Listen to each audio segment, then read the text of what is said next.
Story 1. My parents let my jobless cousin stay with us, and he started bullying my sister. When I stood up for her, my parents chose him over us. I, 25F, have been living with my parents while finishing my master's degree in social work. Our family has always been close-knit, despite the usual sibling rivalries and disagreements. I'm the middle child, sandwiched between my older brother, Jake, 28M, and younger sister, Mia, 21F. Growing up, we were always taught to look out for each other, a value our parents instilled in us from a young age. Our parents, David, 55M, and Linda, 53F, have always been supportive of our dreams and ambitions. They encouraged us to pursue higher education, even if it meant living at home longer to save money. That's why I don't pay rent, but I do contribute to utilities and groceries. It's an arrangement that's worked well for us over the years. Jake moved back home last year after losing his job in marketing. He had been living in the city, climbing the corporate ladder, when his company went through a major restructuring. Suddenly, he found himself unemployed and struggling to make ends meet in his expensive apartment. Our parents didn't hesitate to welcome him back, seeing it as an opportunity for Jake to regroup and find his footing. Mia, the baby of the family, is attending community college while living at home. She's always been the more sensitive and artistic one among us, while Jake and I gravitated towards more traditional career paths. Mia is pursuing her passion for photography. Our parents have been supportive, albeit a bit concerned about the financial stability of her chosen field. 2 months ago, our lives took an unexpected turn when our cousin, Alex, 23M, came to stay with us. Alex is my mom's sister's son, and we grew up spending holidays and summers together. He was always the life of the party, quick with a joke and never seeming to take anything too seriously. But behind that carefree exterior, Alex had his share of struggles. Alex's parents divorced when he was in high school, and he took it hard. He started acting out, getting into trouble at school, and eventually dropped out of college after only a semester. For the past few years, he's been bouncing from job to job, never really finding his place. His most recent relationship with a girl named Sarah seemed to be a turning point. For the first time in years, Alex appeared to be settling down and getting serious about his future. So when Alex showed up on our doorstep 2 months ago, looking lost and defeated, it was a shock to all of us. He explained that Sarah had broken up with him, kicking him out of the apartment they shared.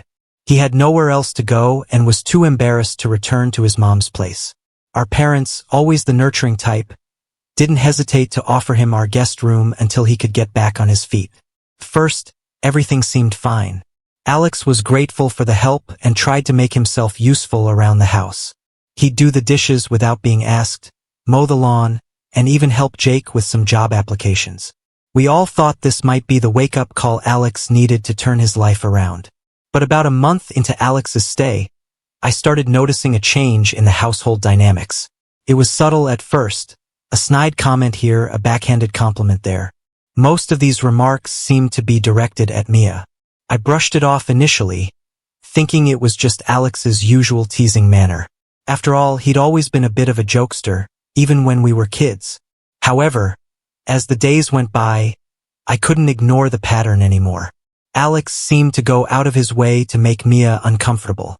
He'd comment on her clothes, saying things like, "Isn't that skirt a little short for a family dinner?" Or, "I bet you're trying to impress that barista at the coffee shop." When Mia would talk about her photography projects, Alex would roll his eyes and mutter something about starving artists. I tried to talk to Alex privately about it one afternoon when everyone else was out. I approached him in the kitchen. "Hey, Alex," I said, trying to keep my tone casual. "I've noticed you've been pretty hard on Mia lately. Is everything okay?" Alex just shrugged, grabbing a beer from the fridge. "I'm just messing around," he said. "Mia needs to toughen up if she's going to make it in the real world. Besides, it's not my fault if she can't take a joke." His dismissive attitude bothered me, but I didn't want to push too hard and create tension in the house. I decided to keep a closer eye on the situation instead. I started spending more time in the common areas when Alex and Mia were both home, hoping my presence would deter any inappropriate behavior. Meanwhile, Mia had been withdrawing more and more. She used to love hanging out in the living room, sketching or editing photos on her laptop. Now, she spent most of her time holed up in her room. When I asked her about it, she hesitated before admitting that Alex's comments were really getting to her. "I just feel like I can't do anything right when he's around," she confessed, her eyes welling up with tears. "But I don't want to say anything to Mom and Dad. They're already doing so much by letting Alex stay here." I assured Mia that her feelings were valid and that she had every right to feel comfortable in her own home. I promised to talk to our parents about the situation, but Mia begged me not to. She was worried about causing drama and potentially making things worse for Alex, who was already going through a tough time. Last week, things finally came to a head during a family dinner. Mom had made her famous lasagna, and we were all gathered around the table.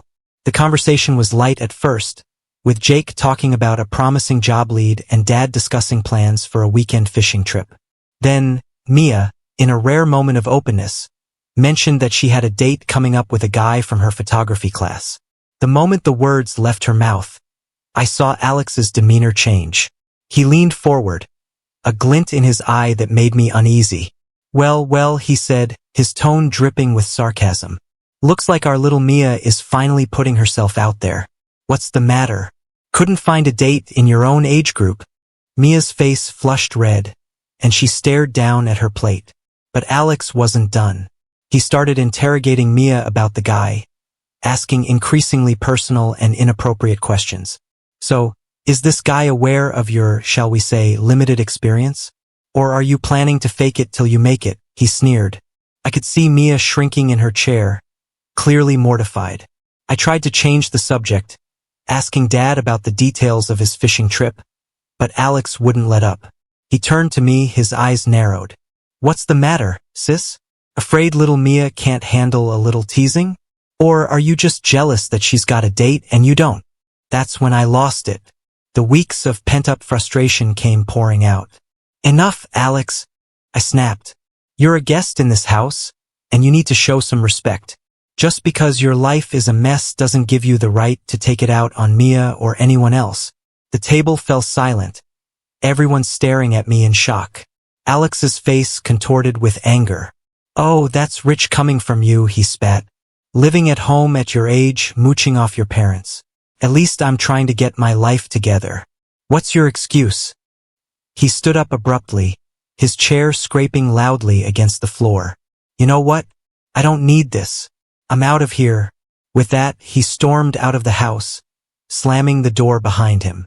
The silence that followed was deafening. Mia was on the verge of tears. Jake looked uncomfortable, and our parents seemed stunned. Finally, Dad cleared his throat. "I think we all need to calm down," he said slowly. "Alex is young, and he's going through a tough time. We need to be more understanding." "Understanding?" I repeated incredulously. "Dad, did you not hear how he was talking to Mia? To all of us? That's not okay. Tough time or not." Mom tried to intervene, suggesting we all take a breather and discuss things when everyone had cooled off. But the damage had been done. Alex didn't come back for 2 days. When he finally returned, my parents called a family meeting. They announced that Alex would be staying with us for at least another month and that we all needed to make an effort to get along. I tried to explain Alex's behavior towards Mia, but my parents seemed to brush it off as simple cousin rivalry. They told us to work it out amongst ourselves. Now, the atmosphere in the house is unbearably tense. Alex barely speaks to me, shooting me dirty looks whenever we're in the same room. Mia seems more withdrawn than ever, spending almost all her time in her room with the door locked. Jake has been staying out of it entirely, saying it's not his problem and he doesn't want to get involved. I feel like I'm the only one standing up for Mia, but I'm not sure if I crossed a line with what I said to Alex.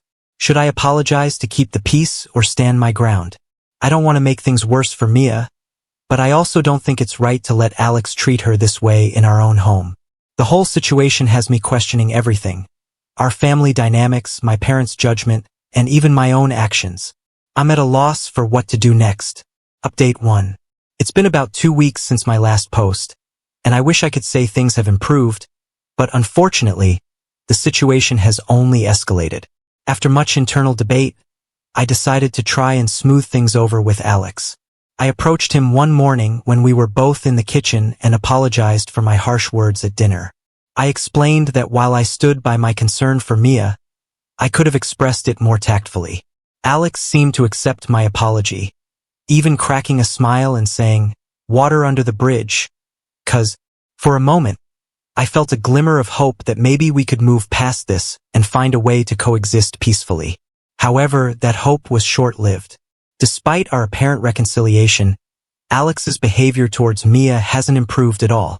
If anything, it seems to have gotten worse, as if he's trying to make up for lost time. He's become more subtle in his jabs, making comments that seem innocent on the surface but carry a clear undercurrent of mockery.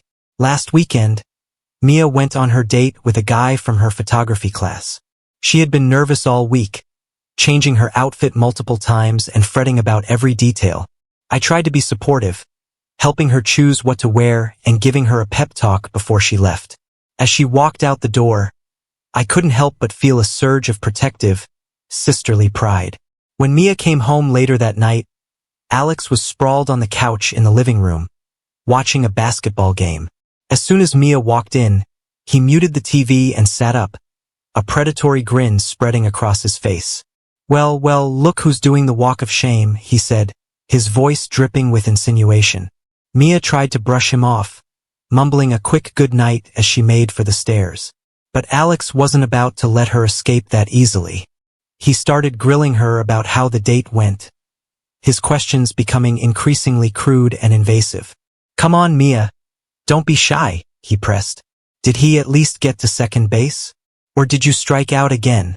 I had been in the kitchen, cleaning up some dishes, but I could hear every word. I rushed into the living room, ready to intervene. Mia's face was bright red, a mix of embarrassment and anger. "Alex, that's enough," I said firmly. "Mia doesn't have to tell you anything about her date." Alex held up his hands in mock surrender. "Well, easy there, big sis. I'm just looking out for my little cousin. Someone's got to make sure she's not getting taken advantage of, right?" He turned back to Mia, his voice taking on a patronizing tone. "You know how guys can be at that age, always looking for one thing. But I guess beggars can't be choosers, huh?" That's when Mia finally snapped. Months of pent-up frustration came pouring out as she shouted, "Shut up, Alex. Just shut up. I'm so sick of your comments and your jokes. They're not funny. They're not helpful and they make me feel gross. This is my home, and I'm tired of feeling like I have to walk on eggshells around you." The room fell silent for a moment, both Alex and I stunned by Mia's outburst. Then, Alex started laughing, a harsh, mocking sound that made my skin crawl. "Wow, looks like little Mia finally grew a backbone," he sneered. "Maybe now you'll be able to keep a guy interested for more than one date." I was furious. I stepped between Alex and Mia, my voice low and dangerous. "That's it, Alex.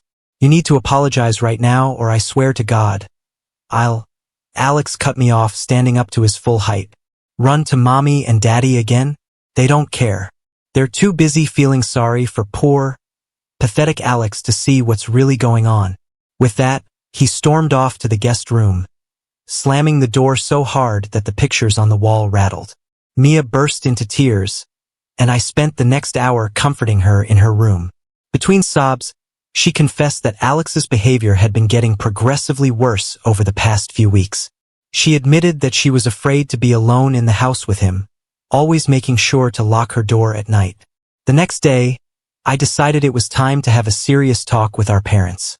I waited until Alex had left for a job interview, or so he claimed, before sitting them down in the living room.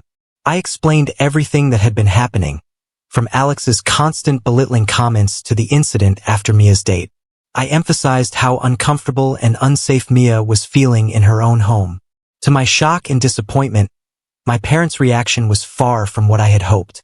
My mom wrung her hands nervously, her brow furrowed with concern, but not for Mia. "Honey," she said gently, "I think you might be blowing this out of proportion. Alex is going through such a difficult time right now. We need to be understanding and supportive." My dad nodded in agreement. "Your mother's right. Alex lost his job, his girlfriend, and his home all at once. It's no wonder he's acting out a bit. Mia's young. She needs to toughen up a little. The world isn't always going to cuddle her. I couldn't believe what I was hearing. Are you serious right now? I asked, my voice rising with disbelief. Alex is an adult. His hard time doesn't give him the right to harass Mia or anyone else. She doesn't feel safe in her own home. My parents exchanged the look that made my stomach drop. Look, my dad said, his tone growing stern. We appreciate that you're trying to look out for your sister, but you need to stay out of this. Alex is family, and we're not going to kick him out when he has nowhere else to go. So what? We just let him keep treating Mia like this? I demanded. My mom sighed heavily. We'll talk to Alex, okay? But you need to stop stirring up trouble. If you can't live with the situation, well, she trailed off, but the implication was clear. Are you threatening to kick me out? I asked, incredulous. My dad's face hardened. No one's kicking anyone out, but if you keep causing problems, we might have to reconsider our financial support. Your tuition isn't cheap, you know. I felt like I'd been slapped. I couldn't believe my parents were prioritizing Alex's comfort over Mia's safety and using my education as leverage to keep me quiet. I stormed out of the room, my mind reeling. Now I'm at a complete loss. Mia is miserable. Alex is unapologetic, and my parents seem determined to sweep everything under the rug. Jake is still refusing to get involved, saying it's not his problem to solve. I feel like I'm the only one trying to protect Mia, but I'm terrified of the consequences if I push too hard. I'm starting to wonder if I should be looking for a way to move out, but I don't know how I'd afford it while finishing my degree. The thought of leaving Mia alone in this situation makes me sick to my stomach, but I'm running out of options. Has anyone dealt with a similar situation? How do I support Mia without completely alienating my family or jeopardizing my education? I feel like I'm trapped in an impossible situation, and I don't know where to turn next. Update 2. The past week has been a whirlwind of emotions and events that I'm still trying to process. After my last update, I felt backed into a corner. My parents' refusal to acknowledge the seriousness of the situation with Alex left me feeling helpless and frustrated. I knew I needed to do something more concrete to protect Mia, but I was worried about overstepping or making things worse. After much internal debate, I made a decision that I'm still not entirely comfortable with. I set up a hidden camera in the living room. I know it's ethically questionable and potentially illegal, but I felt like I had no other choice. I needed evidence to show my parents something they couldn't dismiss or explain away. I borrowed a small camera from a friend in my program, telling her it was for a project. I carefully positioned it on a bookshelf, angled to capture most of the living room and part of the kitchen. For 3 days, I anxiously waited, checking the footage each night when everyone was asleep. At first, there was nothing particularly damning, just the usual family comings and goings. But on the 4th day, I caught something that made my blood run cold. The camera captured Alex cornering Mia in the kitchen while she was getting a glass of water. He blocked her path, leaning in close as he spoke. The audio was muffled, but I could clearly hear the fear in Mia's voice as she asked him to move. Instead of backing off, Alex reached out and tried to touch Mia's face. She jerked away, knocking over her glass in the process, as water spilled across the counter. Mia ducked under Alex's arm and ran upstairs. The sound of her door slamming echoed through the house. I was shaking with anger as I watched the footage. This was no longer just about snide comments or inappropriate jokes. This was physical intimidation. I immediately went to confront Alex, but he wasn't in the house. I found Mia in her room, curled up on her bed with her headphones on. When I showed her the video, she broke down in tears, admitting that Alex had been getting increasingly physical with his jokes over the past few weeks. We decided to show the video to our parents as soon as they got home from work. Their reaction was not what I expected. My mom burst into tears, while my dad turned red with anger. But instead of directing that anger at Alex, he turned on me. "How dare you set up a camera in our house?" he shouted. "You violated everyone's privacy. What were you thinking?"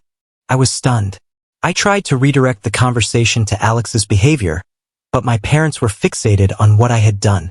They said I had broken their trust and that they couldn't believe I would stoop so low. When I pointed out that the camera had caught Alex assaulting Mia, my dad's response left me speechless. It was probably just a misunderstanding, he said. Alex was probably just teasing Mia.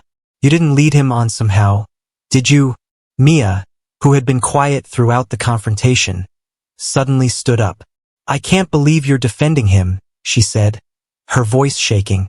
I don't feel safe here anymore. I want to leave. That was the moment I knew we couldn't stay any longer. I told my parents that they were failing to protect their daughter and that I couldn't stand by and watch it happen. I helped Mia pack a bag, threw some of my own things together, and we left that night. A friend from my graduate program agreed to let us crash at her place for a few days while we figured out our next move. Alex is still living at my parents' house. Jake finally got involved and is trying to mediate between us and our parents, but so far, they're more concerned about me overreacting and dividing the family than addressing Alex's behavior. They've threatened to cut me off financially if I don't come home and apologize for the camera incident. I'm looking into options for Mia and me to get our own place, but it's going to be tight financially. I'm also considering going to the police with the video footage, but I'm worried about how that might affect Mia. She's already feeling guilty about tearing the family apart. I feel like I'm in over my head. How do I protect Mia and myself while dealing with the fallout for my family? Has anyone navigated a similar situation with unsupportive parents? Update 3. It's been a month since my last update, and so much has changed. After much discussion with Mia and seeking advice from a domestic violence hotline, we decided to file a police report about Alex's behavior. It was a difficult decision, but we felt it was necessary for our safety and to prevent Alex from potentially harming others in the future. The process was intimidating, but the officers who took our statement were understanding and professional. They reviewed the video footage I had captured and took detailed accounts from both Mia and me about Alex's pattern of behavior. They explained that while some of Alex's actions might be classified as harassment rather than assault, the video evidence of him cornering Mia was particularly concerning. As part of the investigation, the police also interviewed our parents and Jake. This finally seemed to wake our parents up to the seriousness of the situation. Mom called me in tears, apologizing for not believing us sooner and begging us to come home. Dad was more reserved, but Jake told me he seemed shaken by the police involvement. We also reached out to our aunt, Alex's mom, to let her know what was going on. Her reaction surprised me. Instead of defending Alex, she broke down and revealed that this wasn't the first time he had exhibited inappropriate behavior towards women. Apparently, there had been incidents in high school and college that the family had swept under the rug, hoping Alex would grow out of it. Our aunt was devastated and ashamed that she hadn't done more to address the issue earlier.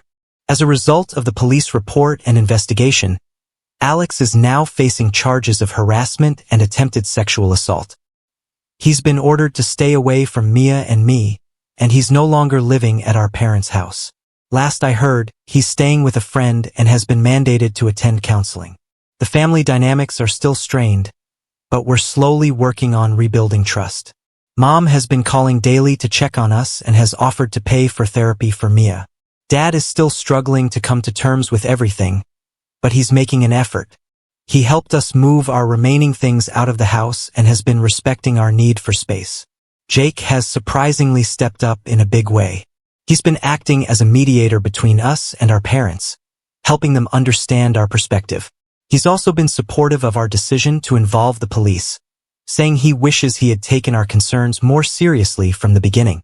Mia and I have found a small apartment that we can afford together. It's not much, but it's ours, and more importantly, it's safe.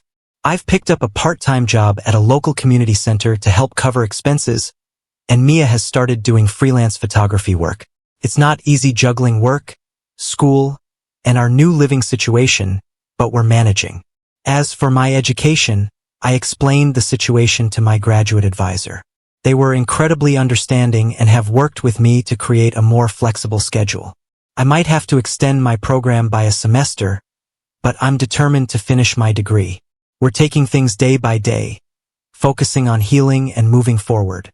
There are still moments when the weight of everything that's happened hits me, but I know we made the right decision in standing up for ourselves.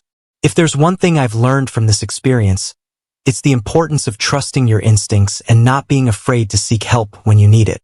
Thank you to everyone who offered advice and support throughout this ordeal.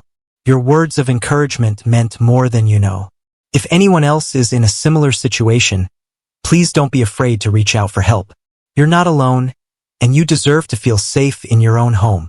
Now on to the next story. Story 2. Before we start, if you're enjoying this video so far, please consider liking and subscribing to the channel. Now let's continue. My stepdaughter tried to break up my marriage by making a false CPS report. CPS stand for Child Protective Services, against me because she wanted her manipulative grandmother to move in with us. I, 33M, have been married to my wife, L, 36F, for about a year, and we were in a relationship for 2 years before that. L has a teenage daughter from a previous marriage, Becca, 15F, and let's just say that Becca doesn't like me. L has been divorced for about 6 years from her ex-husband because he'd been in an affair with a coworker of his, and she'd caught them in her own bedroom red-handed. That effectively put an end to their 7 years of marriage. They'd been together since college and even had a daughter together. So that was a huge shock for Elle, and she didn't date anyone for quite some time after her divorce until we met at a common friend's party and got along really well. I asked her out, and that was when she finally decided to give men and relationships another chance, which is something I'm really grateful for. So we began dating and then got into a serious relationship, and after around 7 or maybe 8 months of being together, she introduced me to her daughter. I tried to be nice to Becca for the first few months, but it wasn't easy given how she absolutely seemed to loathe my very existence. She would be rude to me all the time. Whenever I tried to speak to her, she'd reject all my attempts to be her friend, and she'd sometimes just leave the room when I'd enter. It got tiring after a while, so I decided to talk to Elle about it, and she told me that Becca hadn't been coping well with the divorce at all, and still believed that she and her ex-husband could get back together. They shared joint custody of their daughter, but since her ex-husband had a busy work schedule, she could only spend the weekends with her dad, and for the rest of the week, she would stay with Elle and Elle's mom.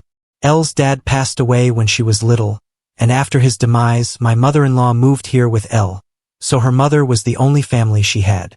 My mother-in-law, Kathy, 58F, doesn't like me either, and while her behavior has been less outrageous than Becca's, it's still unfair because I haven't been anything but nice to them. My only fault in this situation is that I married Elle, and that's why they hate me because, for whatever reason, both of them think that Elle should have given her ex-husband another chance and patched things up. But instead, she chose to leave him and moved on with her life, and I'm somehow the bad guy here because I was part of the process of moving on and prevented her from ever returning to her ex-husband. My mother-in-law and Becca are both quite fond of the guy, and the longer Elle stayed with me, the worse their behavior towards me was because, according to them, I was the only obstacle standing in the way of Elle and her ex-husband's reconciliation. The fact that the guy had been cheating on my wife for God knows how long didn't matter to them. But after our first year together, I made my peace with it and accepted that Becca and Kathy were just never gonna like me, and that's just how it is. No matter what I did and how nice I was to them, they wouldn't accept me because, in their opinion, I was the guy who was responsible for making sure that Elle didn't get back with her ex, which is supposed to be a bad thing for whatever reason. Despite Kathy and Becca's best efforts, Elle and I ended up moving in together and have stayed together against all the odds. I don't speak to Kathy at all and try not to visit her, and when she visits us, I leave the room because I don't want to be in her presence at all. Of course, I can't do the same with Becca because we live under the same roof, but I try to avoid interacting with her as much as I can because I don't want to be at the receiving end of her rude remarks all the time. It's not ideal, but it's peaceful, and before anyone starts blaming Elle for how she's raised Becca, I just like to say that my wife has gone above and beyond in trying to discipline her daughter, but sometimes some kids just don't care about anyone except for themselves, and Becca unfortunately happens to be one of those kids. She's selfish and cruel, and every time Elle tries to reprimand her and teach her to be more respectful towards me, Becca turns it around on her and brings up the divorce and blames her for whatever happened despite knowing fully well what really happened. Elle doesn't have it in her to continue fighting with her daughter when she says things like that because she just breaks down into tears, and I have to end up consoling her, so it was better for us to just let Becca and I keep our distance. I couldn't watch Elle allow her daughter to walk all over her because she told me how difficult it was for her to come to terms with her divorce, especially because she had no support from her family since Kathy wanted her to forgive her ex-husband and go back to him and had trained Becca to believe the same thing, and since they were all living together, she couldn't exactly prevent them from sharing the same beliefs either. Funnily enough, her ex-husband never expressed any desire to get back with her after the divorce, and was quite content with being separated from his wife and daughter. So I don't know why exactly Kathy and Becca were so sure that he'd love to have her back. Elle couldn't move out either because, at the time, she didn't earn as much as she did now, and was counting on her mother to help her out. I can't say anything to Becca because I'm not her biological dad, and I don't want to act like it either. Anyway, I really think that despite everything, Elle made the best of her situation and was able to rise above her problems. The least her daughter and I can do for her is to not constantly be hostile towards each other. And that's what we've been trying to do ever since they moved in together. She didn't suddenly start being nice, but she toned down her behavior after a while, and even that was a significant improvement. Things were going all right until about a week ago when Becca came to me when her mother wasn't at home and asked me if she could speak to me about something important. That was really weird for me because, like I said, Becca and I avoided speaking to each other as much as we could. But nevertheless, I told her to go on, and she told me that since her grandmother, Kathy, was getting older and needed more help with her day-to-day activities, she wanted Kathy to move in with us. Other families might have agreed to this arrangement in a heartbeat and even been proud of the thought behind it, but not me because, as far as I was concerned, Kathy was in perfect health and didn't need any help with anything at all, and it was painfully obvious that Becca was bluffing. She only wanted Kathy to move in with us so they would have more control over me and Elle because Elle was too sensitive to actually be able to stand up to them in one way or another. They try their best to separate me and Elle. There couldn't be any other reason for her to come up with this suggestion, and I knew that for a fact, so I didn't think twice before rejecting her suggestion and told her that she was welcome to visit her grandmother as frequently as she wanted to. But I wasn't going to let Kathy move in with us, and that was a non-negotiable. She gave me a nasty look but didn't pursue the matter further, which was kind of weird, but I was relieved that she wasn't trying to make an issue out of this and throwing a tantrum about it like she usually would have done, so I didn't think about it much. The next day, however, she got back at me in the most psychotic way possible. In the evening, I had CPS show up at our house and go through Becca's room because apparently, she'd called them and claimed that I was trying to starve her and torture her mentally. None of it was true, and it didn't take much time to prove otherwise because the stupid girl hadn't even bothered to throw away the food wrappers from her room to frame me correctly. Elle and I explained the situation to the officers and they gave Becca a stern talking to, and then they left us on our own, but the damage was already done. I was furious, and for the first time, I completely lost my cool and got into a horrible argument with Becca.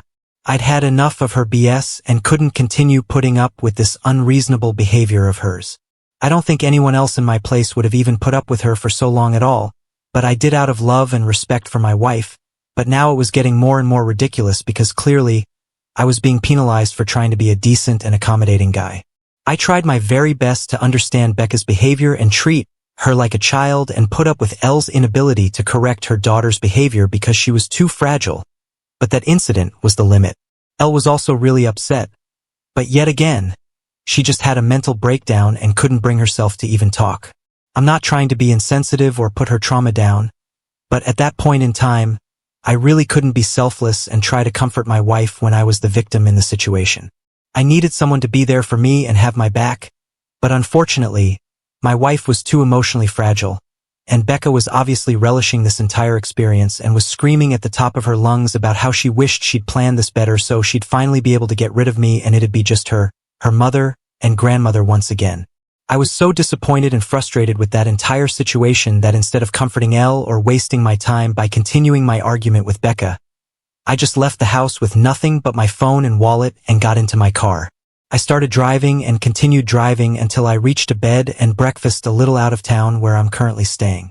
It's been close to a week since the incident, and since I left, Elle has called me several times since then to try and get me to come back, so we can have a discussion about what to do next, but I've refused. I think my reasons are pretty valid, and I've told her that after what Becca did, I cannot trust her anymore, and I definitely cannot be in the same house as her because there's just no telling how far she'll take things just to get rid of me. She's 14, I get that, but that's no excuse to pull off something as deranged and psychotic as this just so she'll be able to live with her grandmother again. I told Elle that I've put up with enough, and while I really do respect her past and the hardships she's had to endure, I cannot put up with this any longer for my own peace of mind. This time, she failed to get me in trouble because she hadn't thought things through, but the next time, she might have a better plan, and one that could end with me behind bars, and my only concern right now was not to let there be a next time. And also now, she had to choose between Becca and me. I've told her very clearly that either her daughter stays in that house or I do. I can't go back to living with Becca anymore, and I know I'm putting Elle in a difficult spot, but I just cannot imagine any valid reason for me to continue living like this.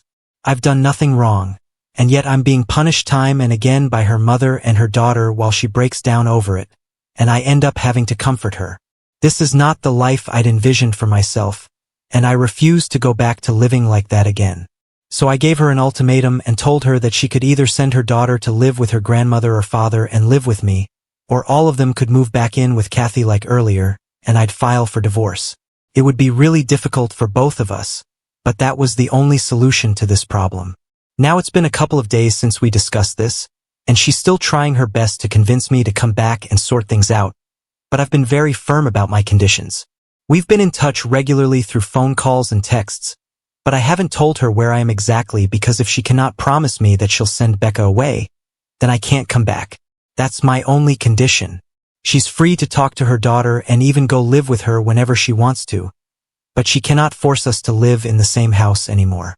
Last night, while we were on a call and we were going through the same arguments once more, I tried to explain Becca's side as well by saying that neither of us wanted to live in the same house, and for so long, both of us had been tolerating our living arrangement for her sake only, but now that Becca had crossed a line, it clearly meant that she wasn't willing to live this life either, and that she had to let one of us go for our own good.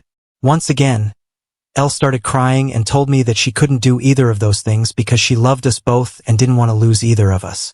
She'd grown to love me more than her husband and couldn't imagine a life without me, which was really touching to hear and made me feel better since I'd really begun to believe that our relationship was doomed now. But she also told me that she couldn't let her daughter go either because even though she was being a crappy human being right now, there was a time when Becca was the only person who could cheer her up, and even through the divorce, she'd tried to be there for her despite her belief that Elle should have gone back to her ex-husband. So she couldn't just pick one and let go of the other, and told me that she feels completely lost since she's trying to hold her family together. But it's all falling apart. Becca has been trying to persuade Elle to leave me while I've given her this ultimatum to deal with, and she confessed that she has no idea what to do anymore and feels like she failed as both a mother and a wife. I felt really awful when she was telling me what she was going through and felt like part of this was my fault for giving her an ultimatum. I can't imagine anyone who'd know whom to pick between their spouse and their child, especially in a situation like ours. I feel like a total jerk for demanding that she choose, but at the same time, what else can I do? Anyway, I feel just as lost as she does, and so I need help from the Reddit community right now. I'm asking my wife to pick between living with me or living with her daughter after my stepdaughter made a false complaint to CPS against me. Update 1. Hi everyone, thanks a lot for the advice, although I would like to touch on one subject and say that my wife is an emotionally fragile person, and she is well aware of it, and so am I. So the hatred against her for being a bad mother or a bad wife is kind of harsh because she's been through something really awful, and in spite of that, she's managed to build a life for herself and her daughter. Her family didn't support her emotionally when she needed it the most, and she was literally cheated on by a man she'd known for half of her life, so of course, she's easily triggered when it comes to her failed marriage, and especially when she has to hear those same things again and again from her own loved ones. I'm not saying that it's okay for her to not teach Becca how to behave herself and be a better human being, but I do think everyone should cut her some slack because she's been through a lot. I know being fragile isn't something that excuses everything, but at least it explains her behavior, and I know she feels awful about it but just didn't have the capacity to do anything about her situation. That being said, I also do think that I did the right thing by standing my ground and refusing to take back the ultimatum. The day after I read the comments on my original post, I called Elle up and told her that I was sorry that she was feeling upset about everything, but there was real danger in store for me if I continued to live with Becca, and I couldn't afford that. I told her that I'd always love and respect her, but this was where I drew the line, and she needed to make a decision for herself once and for all because she can't just let Becca walk all over her time and again simply because she's her daughter. That's not going to end well for anyone involved, least of all me because she's proven that she's capable of anything just to get her own way. I didn't say much, but I just told her to do whatever she thinks is the right thing to do in a situation like this, and she said that she just needed some more time to think about it, and I agreed. Finally, after almost 2 weeks of living separately, I received a call from Elle yesterday, and she told me that I could come back home today because Becca has moved out and is living with Kathy now. So I went back home today, and she really was gone, which was a relief because after several years, I finally felt like I could breathe freely in my own house once again. After some time, Elle and I sat down, and she told me how her last discussion with Becca had gone about 2 days ago. She'd sat her daughter down to at least get an apology out of her in case that would change my mind and I'd give her one last chance. But Becca refused and even said that if she had the opportunity to redo it, she'd execute her plan a lot better this time. Elle was shocked at the sheer audacity of a statement like that and the brazenness with which she said it, so she tried to explain to Becca that her behavior was seriously messed up. But instead of hearing her out, Becca lashed out at her and said that if Elle wanted to stay married to me even now, then she was free to do so, but she'd make sure that she separated us one way or another so she could reunite her parents. Then Becca stormed out of the house and left to spend the night at Kathy's place while Elle called her ex-husband up for the first time in ages to ask him if he'd be willing to extend Becca's stay at his place that weekend, so she'd be able to buy some more time for herself so she could sort out this mess. But unfortunately, she received the shock of her life when her ex-husband informed her that he's moved to the suburbs, and since it's a little far away from our current home, Becca hasn't visited him for a good few months. The last time he saw her had to be about 4 or 5 months back, which is around the time that he introduced her to his new girlfriend. Since then, she's barely been in touch with him and comes up with an excuse not to visit him every weekend. He wanted to discuss this with her but didn't have the time to do so, which is why Elle never found out. Despite the situation, she asked her ex-husband if he'd be willing to let her live with him for a couple of months until she was able to sort out this mess with me. But he refused because his new girlfriend wasn't comfortable with the idea of being a parent, and she was relatively younger, so he couldn't risk the relationship right now and told Elle that he hoped they'd understand where he was coming from. Yeah, mate, we sure do. You're coming from the land of jerks who think making sure your young, hot girlfriend is comfortable with you is more important than taking care of your daughter who's well on her way to turning into a teenage delinquent. After that phone call, Elle called Kathy and found out that instead of going to her father's place, Becca had been going to Kathy's place instead, and it finally made sense as to why exactly she'd suddenly started acting out so randomly. Kathy proudly bragged about how it was her idea to call CPS on me and get me kicked out somehow so she could move in instead, and they'd all be one happy family once more.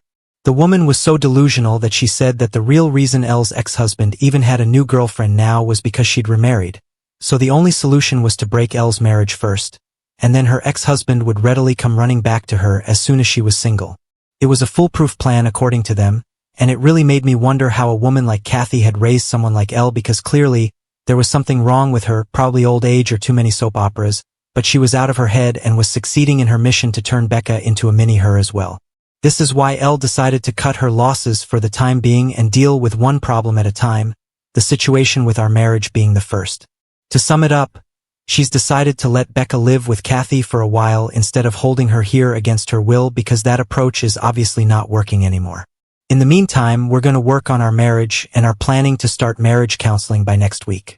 Elle was afraid she was being a bad mother by letting her daughter go, but to be honest, she tried and tried until she just couldn't anymore, and I don't think she did anything wrong.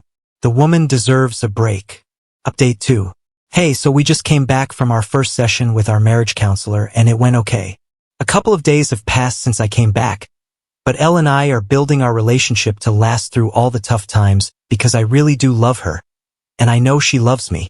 I just hope we're able to make this last because Kathy is very upset that I'm back and is threatening to kick Becca out if I don't leave, but Becca refuses to come back home in spite of that.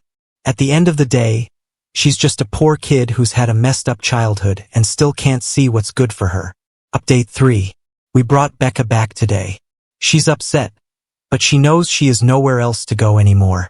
Her dad won't take her in, and Kathy kicked her out because she doesn't want Elle or anyone associated with her in her life anymore now that she knows for sure that she can't drive me out of the family. Elle is sad that Becca had to learn the truth the hard way, but at least the kid apologized to me, even though it was short and brisk. Still counts. We're going to get her professional help and make sure she's all right because I think it's been overdue for all of us, quite frankly. Thanks to everyone for the support they've shown. Now on to the next story. Story 3. I told my sister to go to hell, and I'm not sorry. I'm 23 years old, and I've got this sister, Emily, who's just a year older than me. To be totally honest, there was a time when I really couldn't stand her, like at all. But now I've kind of moved past hating her to just not giving it any of my energy anymore. You see, we both grew up under the same roof with the same mom and dad, but it might as well have been two completely different planets with how differently we were treated. Emily was living the high life. She got to go to this super fancy private school. Mom was basically her personal Uber, and she had this nice chunk of cash given to her every week just because. Me? Not so much. I was the one taking the public school route, hopping on buses, walking my legs off, and allowance was a word that didn't seem to exist in my vocabulary. Whenever I tried to point out how this whole setup seemed way off balance, our relatives would just throw out lines like, "Oh, but your parents and Emily really do love you. It's not really our place to step in. Maybe if you just put in a bit more effort, things could get better." Seriously, I was just as mad at them as I was at my own folks for all this. Now, growing up with Emily wasn't exactly a walk in the park. She had this way of making sure I knew she was the one everyone thought was the golden child. Prettier, smarter, you name it. And if she ever decided to make fun of me and I got upset, the whole "you're being too sensitive" speech was on replay. It was like they were saying it was just how siblings show love or something. But let me tell you, if I ever tried to snap back with something even a little bit mean, suddenly I was the villain who had taken things way too far. It was like there was this unspoken rule that I wasn't allowed to outshine her in any way. Not with friends, not with anything. And don't even get me started on clothes.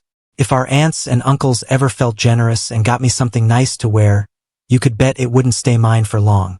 Somehow, it would magically find its way into Emily's wardrobe, and I'd end up with these drab, oversized clothes instead. If I dared to complain, my parents would instantly side with Emily, saying that the nice stuff just didn't suit me or that I was making it look bad, which was a bunch of bull. The kicker? Whenever Emily strutted around in what used to be my clothes, suddenly everyone was all compliments, telling her how amazing she looked. It was like they were all in on making me feel like Emily was right to take them in the first place. I've always known I'm good looking, even when I had to wear those not-so-cool clothes. Despite that, I still had people asking me out and even got myself a boyfriend. But then, during my second year of high school, something wild happened. My boyfriend at the time ended up getting my sister Emily pregnant. She was in her last year of high school, and it turned out he had been cheating on me with her. This all started happening around the time I found out I got into college early, so I guess I wasn't paying him or my family much attention. The day before I was supposed to graduate, Emily drops this bomb on me. She's pregnant, my boyfriend is the dad, they're in love, and apparently it's all because I abandoned them. Our mom was there when she told me, and I didn't really react much. Mom thought I was being the world's most understanding sister and was all, "I'm so proud of you." I didn't shed a single tear over it. Instead, I waited until everyone was asleep, packed my car, skipped out on my graduation and the party they were planning, and just drove off. My first and only stop was the police station. I gave them all my info and made it clear that if anyone reported me missing, I wasn't. I told them straight up I was escaping from an abusive family situation, heading off to college, and had no plans of ever coming back. I ditched my old phone and everything that could link back to my old life. I went to college, landed an awesome internship that turned into a job, bought the condo I was renting, and even had my dream wedding. Out of the blue, Emily tries to reach out to me on Facebook. She sent me a bunch of messages over 2 days. I hardly ever check Facebook, so that's why it took me a while to see them. She was going on about how I left her when she needed me the most, how she's pretty much raising her kid on her own because my ex, who's now her husband, can't stand her and found someone new who kind of looks like me. To top it all off, she said our parents are mad at her because I left and they're not helping her out. So my sister's kid is getting a really tough time from our whole family because they see the kid as a reminder of the affair. On top of that, Emily didn't get accepted into any of the colleges she applied to. Being a full-time mom, college just wasn't an option for her. She kept flipping between blaming me for everything that went wrong in her life and feeling sorry for herself. When I read her messages about how bad things have gotten for her, I didn't really feel anything. It's like I've reached a point where I just don't care anymore. Even hearing about her struggles and how karma seemed to be catching up with her didn't make me feel happy or sad. Then she sent me direct messages and even made a public post saying things like, "I feel like I'm drowning, and I really need my sister. Why aren't you answering? Why did you leave me when I needed you the most? Please, I'm in such a dark place." She even went as far as saying, "If you don't help me, I might end everything." My response was pretty cold. I commented and messaged her back saying, "Go ahead and do whatever you want. I'm not going to help you, and to be honest, I don't care. You stopped being my sister the day you decided to give me bleach as a gift." After that, I blocked her. There's a part of me that knows responding like that was probably not the right thing to do, but I just can't find it in me to feel guilty or worry about what might happen to her. I don't think I'll ever care about it, even though I know her family and friends would totally disagree with me. I've blocked all of them too, without even reading what they had to say. Now for the update. Okay, so here's what went down a couple of days ago. My sister Emily got herself into some trouble, but thanks to my husband, Derek, and me helping her out, she's not facing any charges. She even said it was worth it after we bailed her out. I'm not going to lie, I'm pretty glad about how things turned out. This is kind of an update from something I shared before about my sister. I didn't hold back in my response to her, and I'm not feeling bad about it either. Now on to another chapter of the story. My mom, who I'll call Emma, managed to get in touch with my brother, Cam, right after Emily's drama got deleted. Cam was caught off guard because he thought our grandparents were calling. But nope, it was Emma. He didn't tell me right away, thinking it was them. Anyway, he ended up chatting with her and let slip that I was doing really well. Got married, landed a great job, all the good stuff. He kind of painted this picture that I was living this amazing life without them. Cam was really annoyed when Emma didn't seem to believe him because I'm not the type to brag about my life on Facebook. I barely use it, honestly. If I want people to know what's up with me, I'd rather just call or text. But Cam went ahead and sent her photos of my wedding to prove how great things were. It was a small but fancy affair, just 32 guests, and thanks to my in-laws, it turned out to be the dream wedding at this gorgeous place. He didn't stop there. Cam went on about all the cool stuff I've accomplished and how I found a new family that actually treats me with love and respect. I can't be mad at him for sharing all that, even though he thinks I might be. He's worried because his bragging led Emma to figure out where I might be hanging out these days. Cam's feeling a bit guilty because he's pretty active online, unlike me, and follows a lot of our shared friends and my in-laws, who post a lot more since not everyone keeps their profiles on lockdown. He thinks he accidentally gave Emma clues on where to find me. She still doesn't know my exact address, fingers crossed. But she ended up at a cafe I usually visit with my mother-in-law.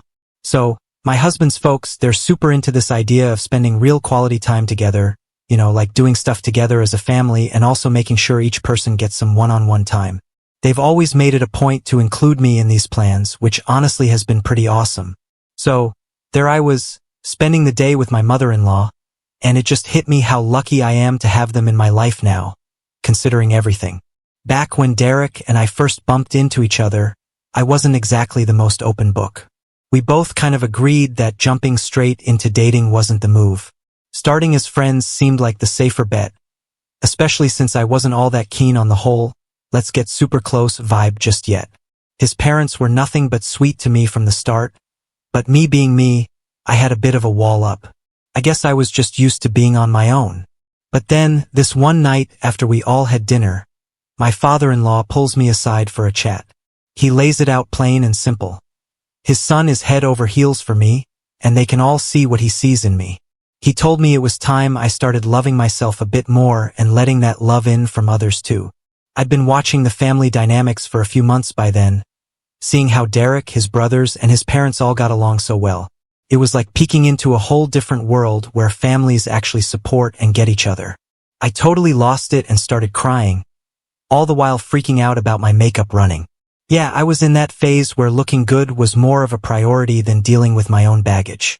My father-in-law, bless him, just hugged me and told me I was being too hard on myself, that ignoring my feelings wasn't going to do me any favors in the long run.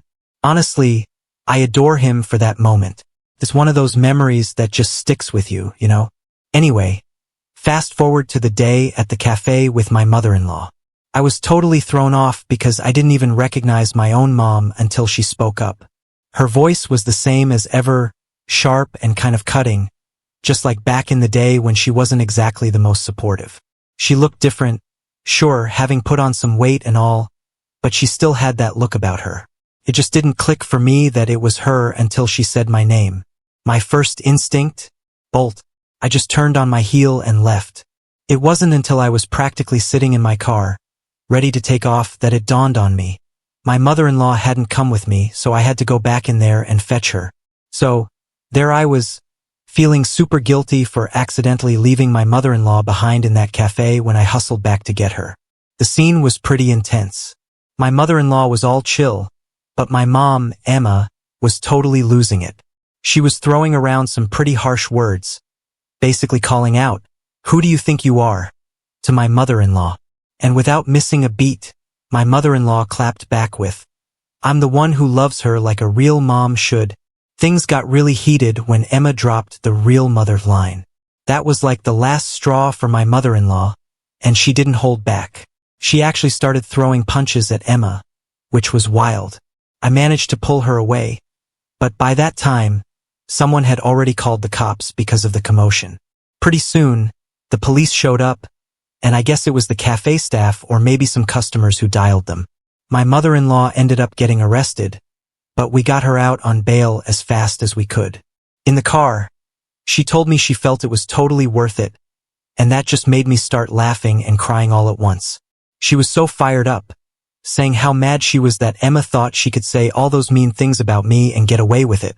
My mother-in-law kept saying how glad she was that I found them and left my old life behind, especially since she couldn't stand anyone talking down to me like that. She knew the real me, the person I was always meant to be but never got the chance to show because of how I was treated at home. She even said she wished she had hit Emma harder. And you know what? Felt strangely good to hear her say that. It was like all those wishes I had as a kid for someone to stand up for me were finally coming true, even if it took a while. For the first time, I felt like someone actually loved me enough to get really mad on my behalf. Growing up, my own parents would never have defended me like that. In fact, most of the time, they just agreed with anyone who insulted me right in front of my face. Oh, and about my sister Emily, some people were asking for an update on her. Well, she ended up deleting her post not long after I deleted my comment. A few people reached out saying they were planning to do a wellness check on her and warned me that if anything happened, it'd be on me. Alright, let's dive a little deeper into this whole saga, which honestly feels like something straight out of a drama series. But it's my life, so here we go. So, I was totally clueless initially that Cam, who's my bro, and Derek, my other half, were getting bombarded with messages because of all the mess that was going down. Now, Derek, being the absolute legend he is, decided to take matters into his own hands in a pretty epic way. He put together this massive list of all the things I've ever vented to him about, covering not just the stuff I spilled in my previous rant, but also other things I've shared with him over time. And then, like the mic drop moment at the end of each point, he'd ask this killer question. Why in the world should his wife, aka me, feel any shame for clapping back at someone who's made her life miserable? And guess what? Crickets. No one had the guts to respond to him. And unlike me, who hit the block button faster than you can say drama, Derek left the lines of communication open. Then there's Cam, my brother, who decided to go in a different direction with his response. He basically called out the nonsense, highlighting how Christy, that's my sister, and her mom have this long history of twisting situations to their advantage, playing the victim to manipulate others just like they tried with me. Cam even whipped out old text messages as evidence, showing off these conversations he had with them that proved their manipulative antics. I had no clue Cam and Derek were pulling these moves until everything had already gone down. And surprise, surprise, nobody dared to step up and answer Cam either about that wellness check on Christy everyone was talking about. I'm still not sure if that actually happened. After stirring the pot, Cam went full fortress mode and blocked pretty much our entire family tree, including our grandparents. So, yeah, he's officially joined me in the no contact club.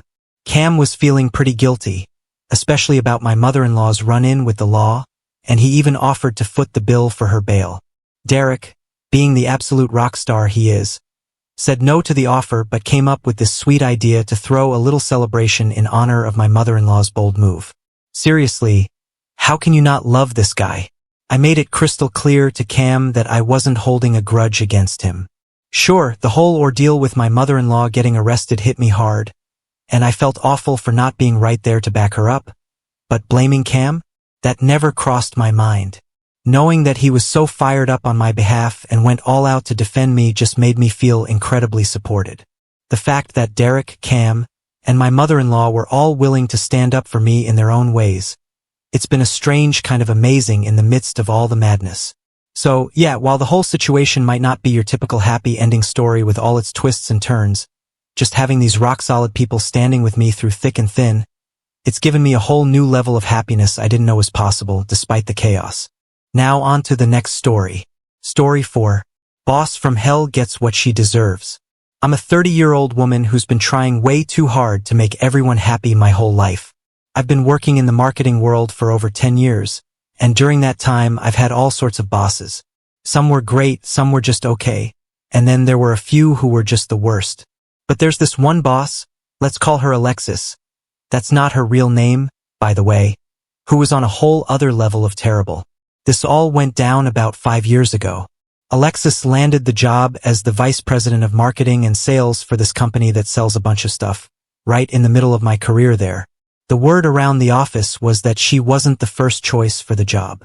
Actually, she was more like the fourth choice, but the company hired her anyway, probably just to make the shareholders stop complaining. I was one of the managers working under Alexis, and my job was pretty much to keep our website and stores looking good with all the right products and deals. I had to handle all the monthly sales stuff, make sure ads were set up right, keep our budget in check, oversee our department's projects, report on our sales, manage presentations, and come up with ideas for future stuff. Basically, I was doing all of Alexis's work plus all the other boring tasks needed to keep our department running smoothly. I was able to manage all this craziness because I had access to Alexis's email. I often had to send emails pretending to be her just to make sure everything didn't fall apart. Meanwhile, Alexis was hardly ever in the office before 10 o'clock in the morning, spent loads of time out at fancy lunches, and was always planning some company party or another.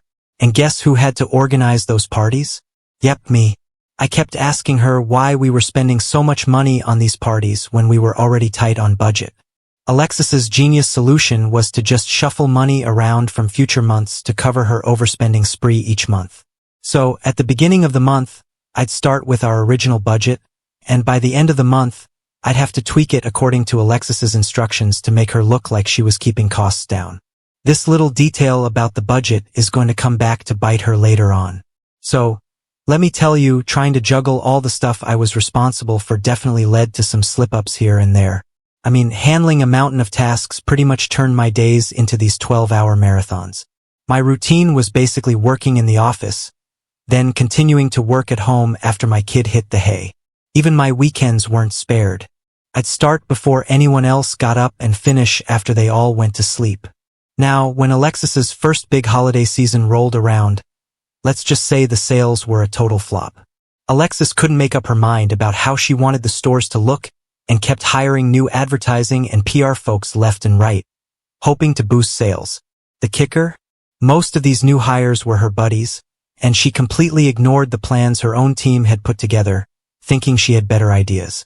Around this time, I was battling this nasty infection that escalated into sepsis, landing me in the hospital. The docs, along with my husband, told me straight up that the stress from work was a big part of why I got so sick. They said I needed to take a step back and chill for a bit.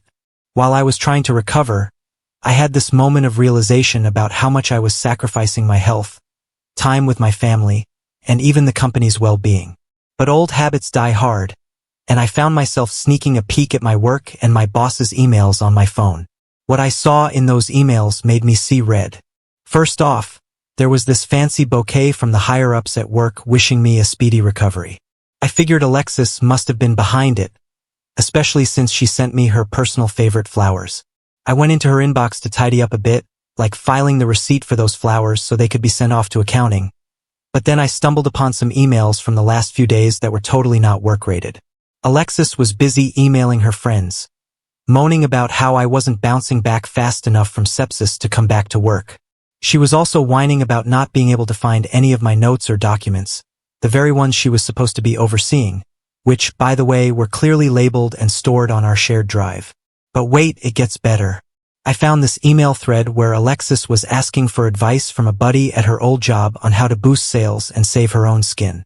Her friend asked if someone else was handling most of the workload, and Alexis had the nerve to say it was me. Her friend then goes on to say that obviously it's my poor management causing all the problems, and I could be the scapegoat if the sales didn't pick up by the end of the season. So, Alexis, who is not exactly Employee of the Month, found out I was in the hospital. She then started talking to a buddy of hers about how she couldn't just fire me because it would look really bad, especially since I was out on emergency medical leave. But she figured if she could somehow show I was doing something wrong at work, like stealing from the company or misusing company stuff, then she'd have a perfect excuse to fire me and pin any problems on me when I got back to work. Alexis tried to act all concerned, telling me she thought I was taking on too much work and wanted to lighten my load. She said she'd handle the department budget herself and asked me to just drop off some invoices at accounting.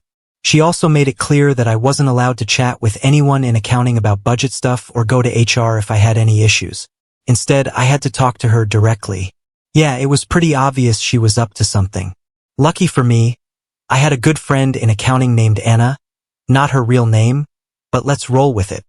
Anna is about 50, and she's always been super supportive, telling me she'd have my back no matter what. So, armed with that knowledge, I grabbed the invoices Alexis wanted me to drop off, but I also decided to spill the beans about everything I'd found out. I shared the nasty emails I read while I was sick, the real budget numbers that Alexis hadn't fudged yet, and even some old budgets that had Alexis's own notes scribbled on them about what numbers to tweak. I even threw in an email where Alexis had basically threatened to replace me if I didn't do exactly what she wanted with the budget. So, there I was, walking over to accounting to drop off the invoices when I ran into Anna. I decided to play it cool and told her in a very serious tone that according to Alexis, she was the only person in our department allowed to discuss the budget and invoices with accounting. So, Anna caught sight of the super stuffed folder I plopped on her desk, gave me this knowing look, and pretty much shepherded me out of her office, but in a nice way. Fast forward a bit, and bam, Alexis was out of a job before the week was up. Turns out she'd been bouncing around from job to job for the last few years, never staying in one place too long. The big boss and the HR folks even called me in to say sorry for all the mess I had to deal with and tossed in a bonus, a week off with pay that I could use whenever I felt like it.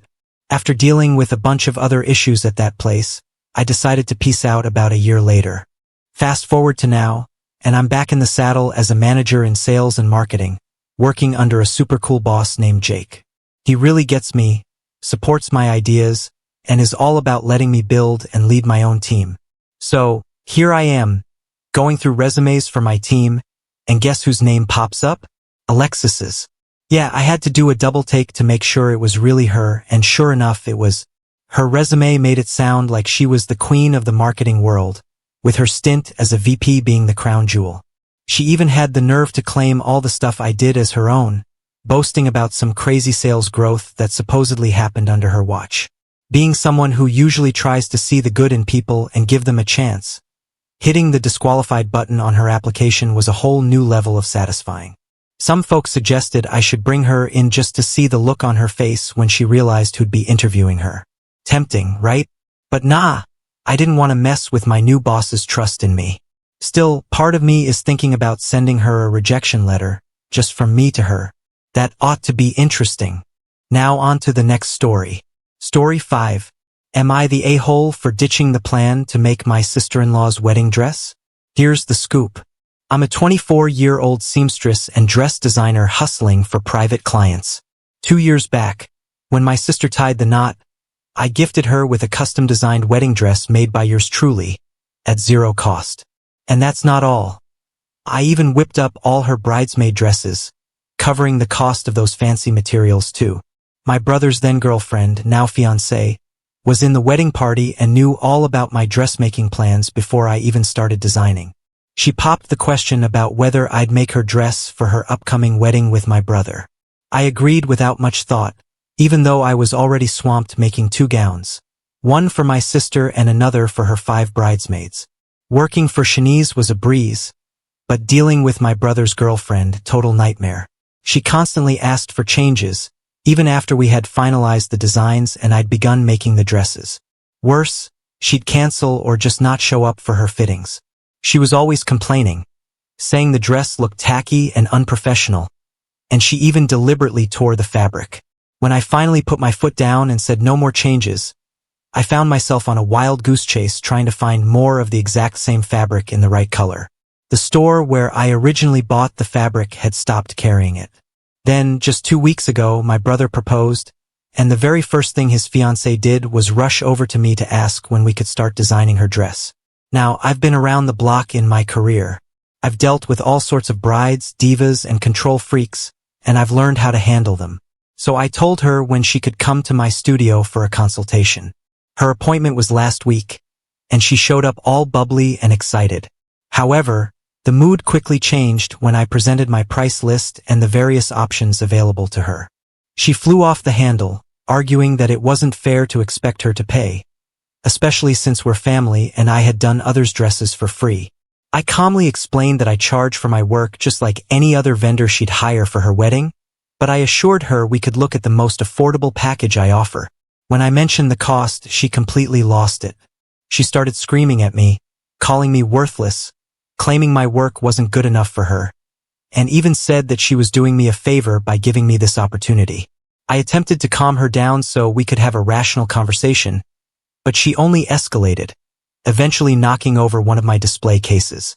The glass shattered, scattering beads and expensive jewelry everywhere. The floor was littered with the aftermath. That was the final straw for me. I yelled at her to leave my studio immediately, threatening to call the police if she didn't. Later that same day, my brother called furiously, accusing me of being unwelcoming and rude to his fiancée.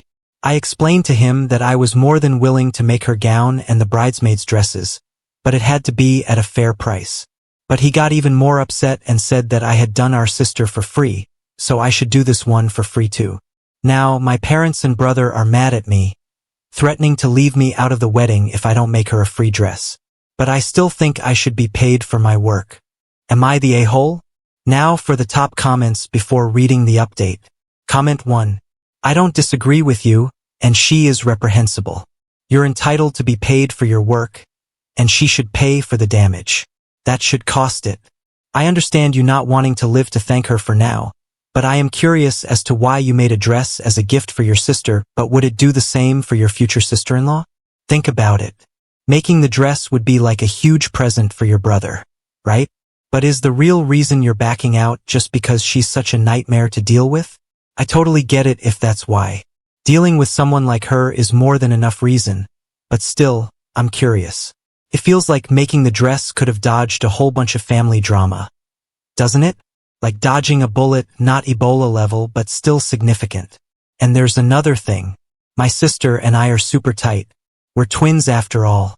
Back in the early days of setting up my studio, she was my rock, always there to lend a hand. It's a bit different than just any family member asking for a favor, you know? I adore my sister and wanted to give her something unique and personalized. Dressmaking is my forte, so naturally that's what I chose to give her. But with my sister-in-law, it's a different story. Making her dress for free would be an incredibly expensive gift, from the cost of materials to the labor involved. It's a significant investment, and honestly, I don't feel that we have the kind of close relationship that would warrant such a substantial gift from me. It is thousands of dollars in materials and potentially hundreds of hours of construction, not to mention the time that could have been years and other potential commissions, my workers' wages, and her potential to a bridezilla and make my work life miserable. Not at all. Comment 2. Print out a receipt for damages and give it to your brother and family. That included prices for your skills and material. Then hit them with another bill, a hefty deposit to cover any future damages. Think of it like a flashback to all the chaos. Question them who's going to cough up the cash for all that mess, because there's no way on earth it should be you footing that bill. And here's a pro move. If you know any other top-notch dress designers, pass along a secret warning so they know exactly what hurricane they're signing up for if they agree to work with your future sister-in-law. She needs to learn a seriously pricey lesson about respect and professionalism. But I'm in a hole like that. I'm thankfully at this stage of life where I don't care about being nice or keeping the peace. If she refuses to pay damages, take it to small claims court. Yeah, get her served at the wedding.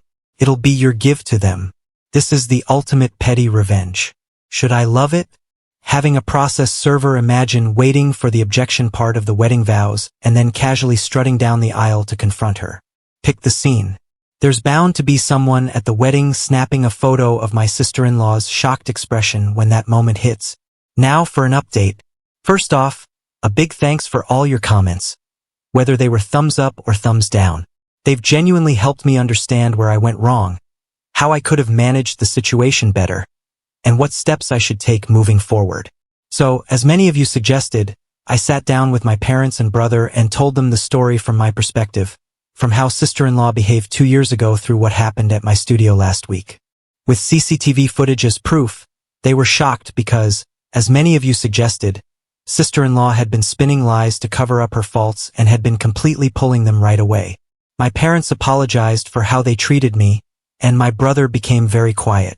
I told him that I would not be making her a dress anymore, regardless of if she would be willing to pay. But if he wanted, I could make him a suit for the wedding on my own time, since my studio specializes in women's wear. My brother thanked me and laughed. The day after the whole fiasco, my sister-in-law called me absolutely livid. She demanded to know what kind of manipulation or lies I had fed my brother to make him put their wedding on pause. It turns out, after our confrontation, he had gone home and told her he was deeply disappointed in how she had treated me.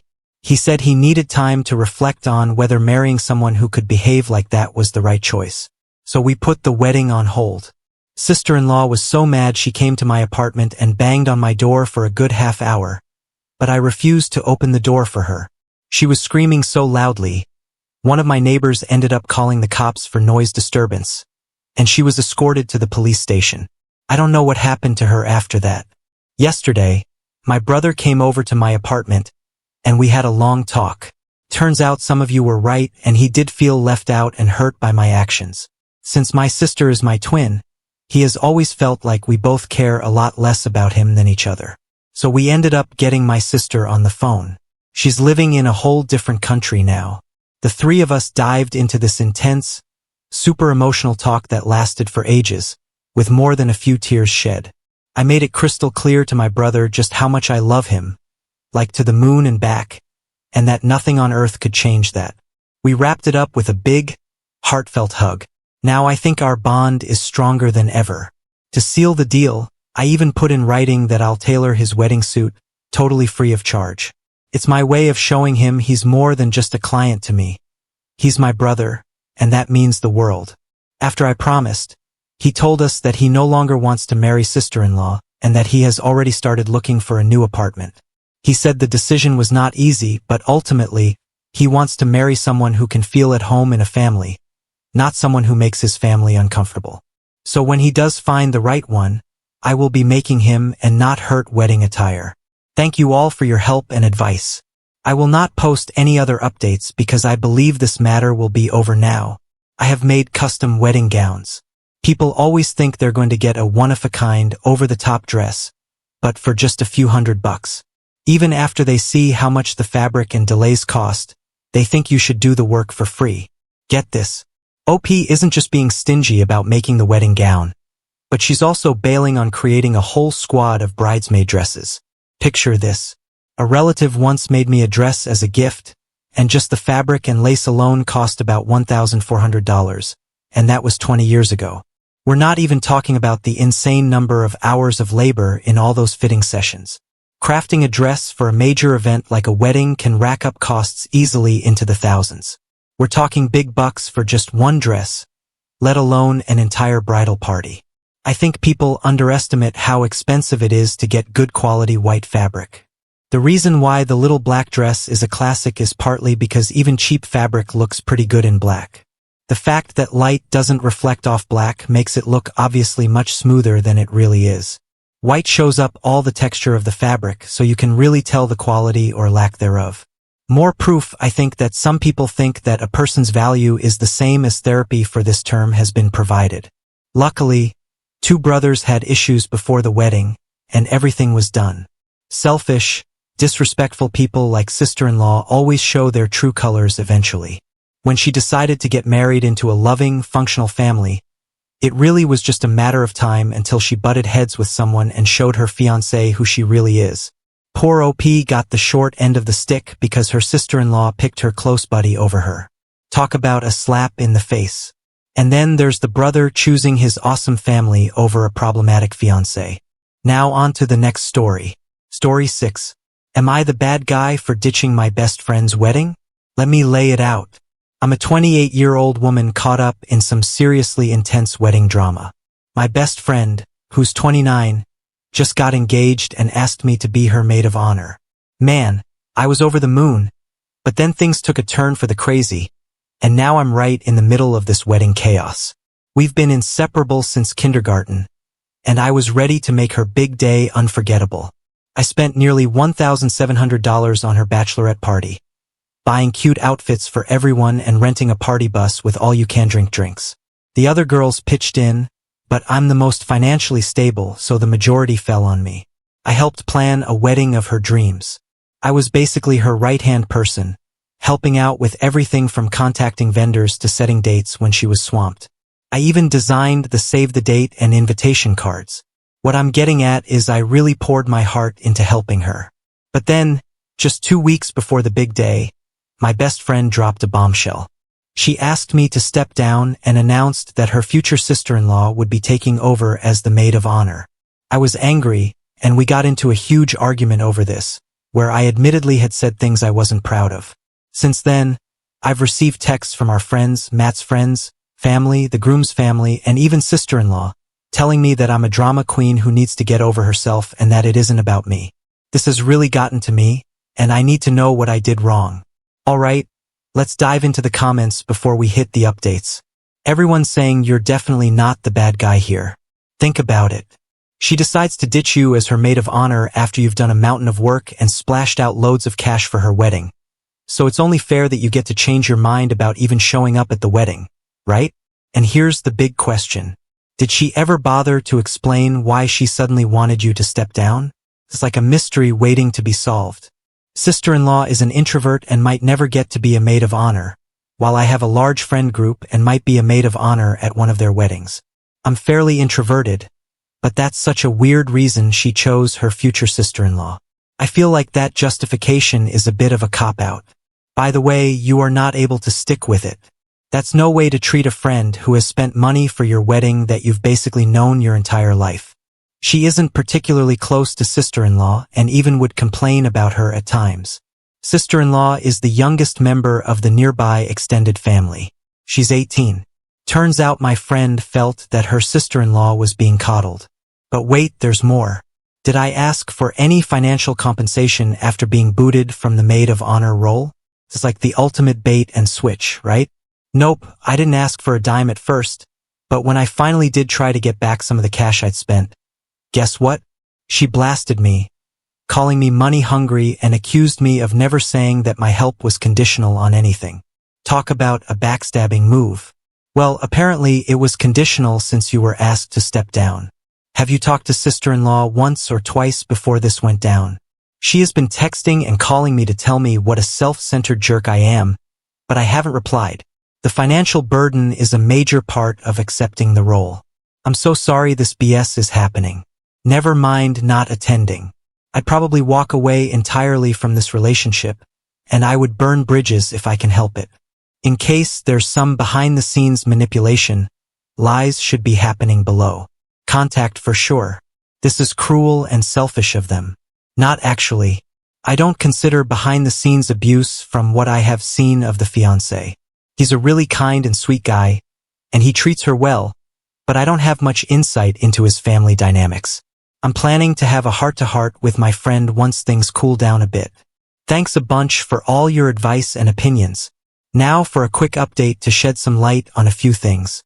I ended up asking for $1,200 back out of the money I spent. The reason I didn't ask for the full $1,500 is because that was actually a payback for when she covered my rent in college for a month. I hadn't paid her back sooner because she requested I use it for a bachelorette.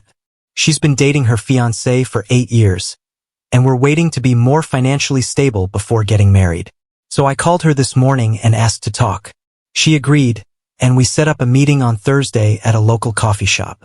I'm a bit concerned because she sounded really shy on the phone.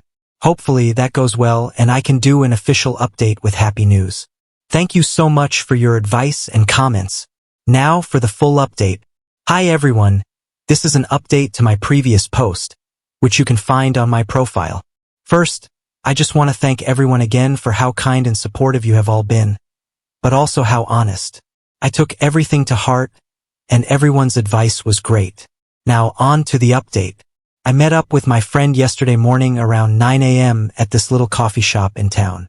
She looked rough. Her hair was a greasy mess, and she had these deep, dark bags under her eyes.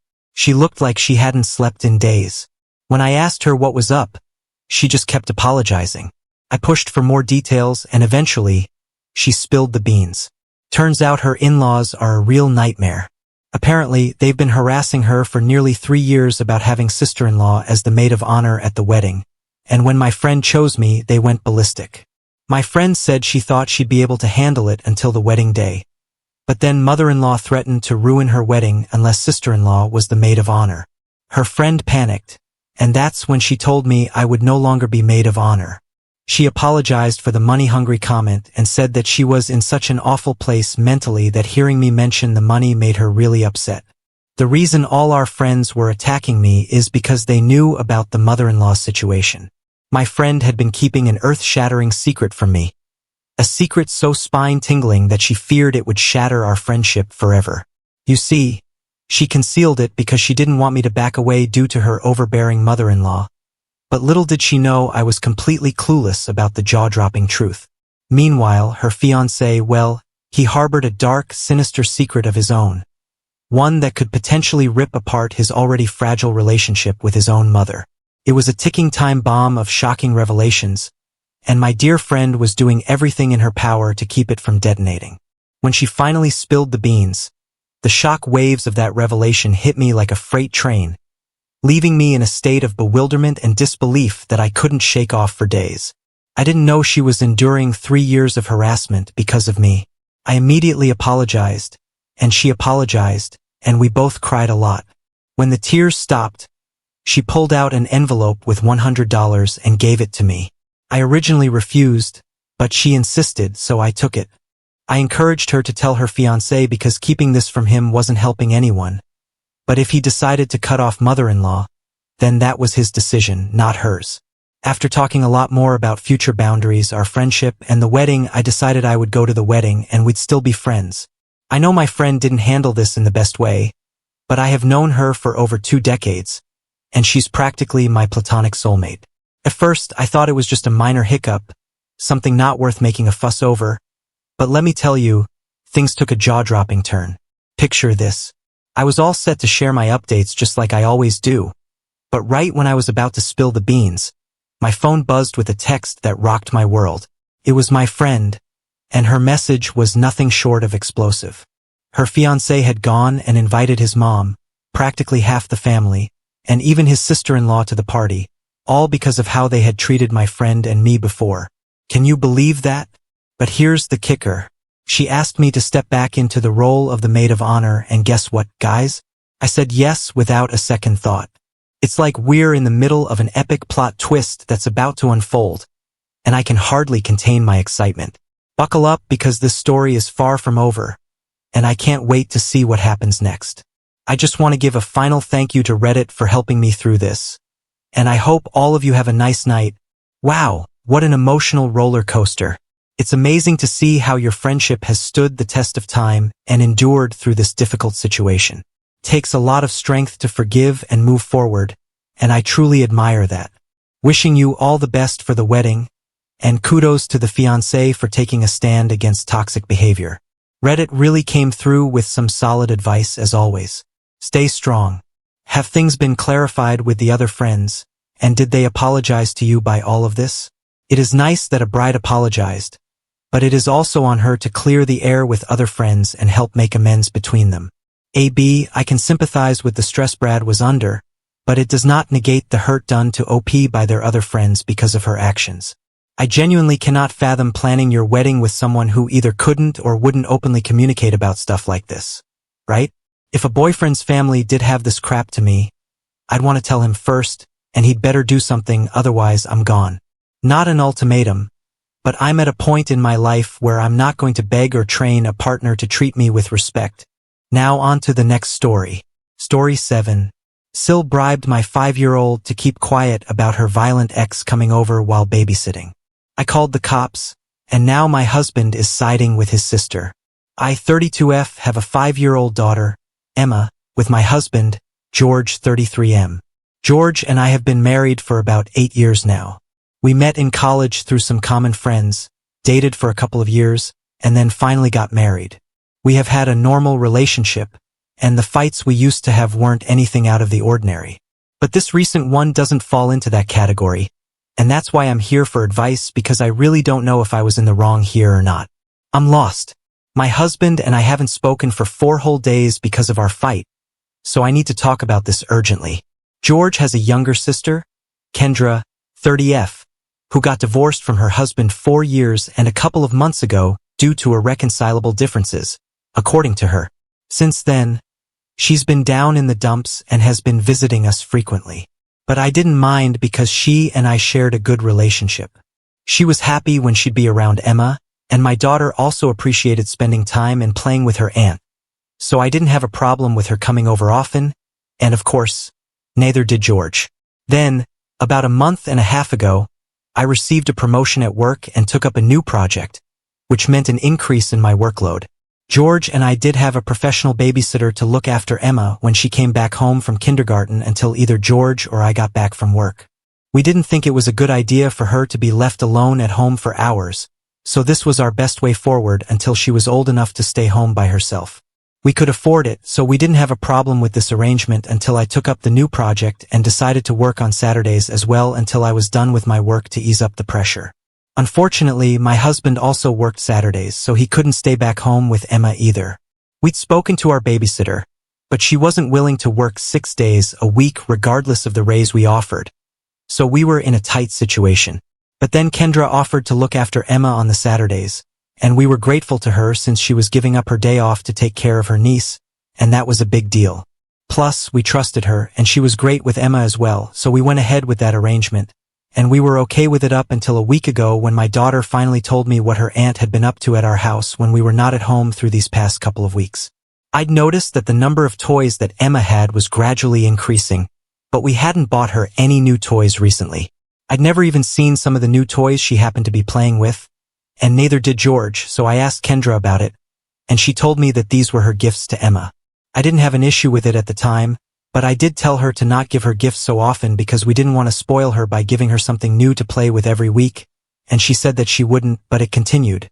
I wanted to confront her about it but didn't because it just sounded too dramatic to throw a fit because she was spoiling my daughter with too many gifts when she was giving up her weekend to look after her. So I decided not to say anything. However, last week, I finally found out the reason why exactly Kendra was giving my daughter so many gifts. They weren't gifts per se, but were actually bribes for my daughter to keep her mouth shut about what Kendra was actually using my house for.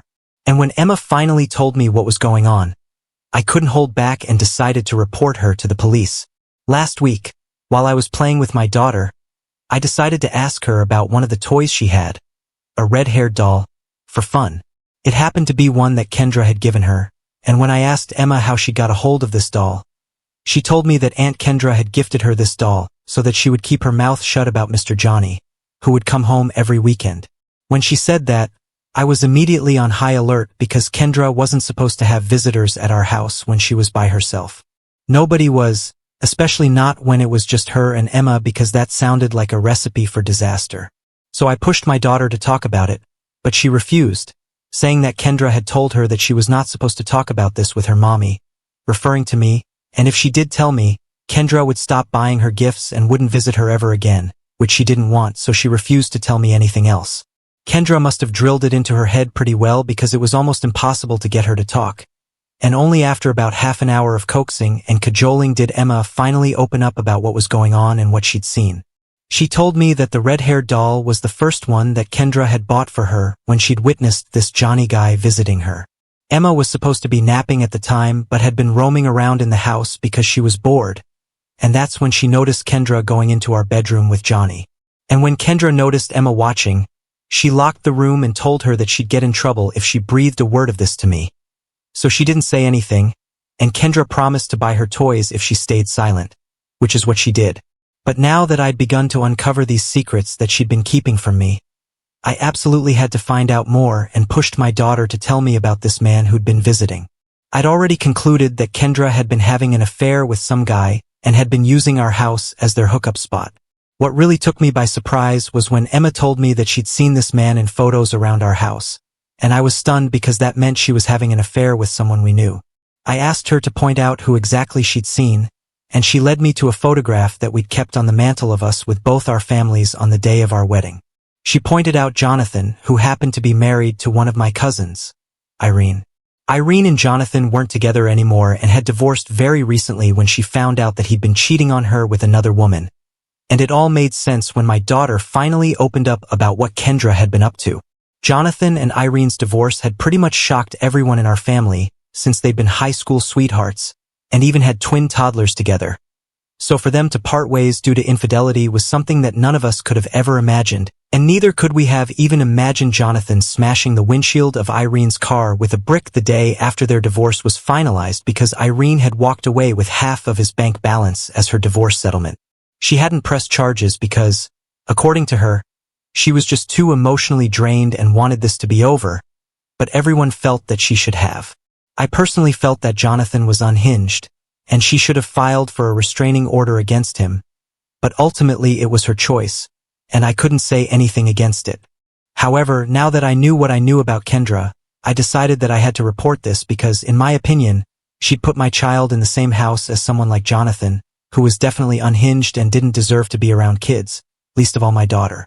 And I might have been acting emotionally, but as soon as I put two and two together, I decided to call the police and report Kendra for endangering Emma. I didn't think it was appropriate for her to bring another man home while she was supposed to be watching over my daughter, let alone someone like Jonathan, who'd literally done something so crazy just out of anger.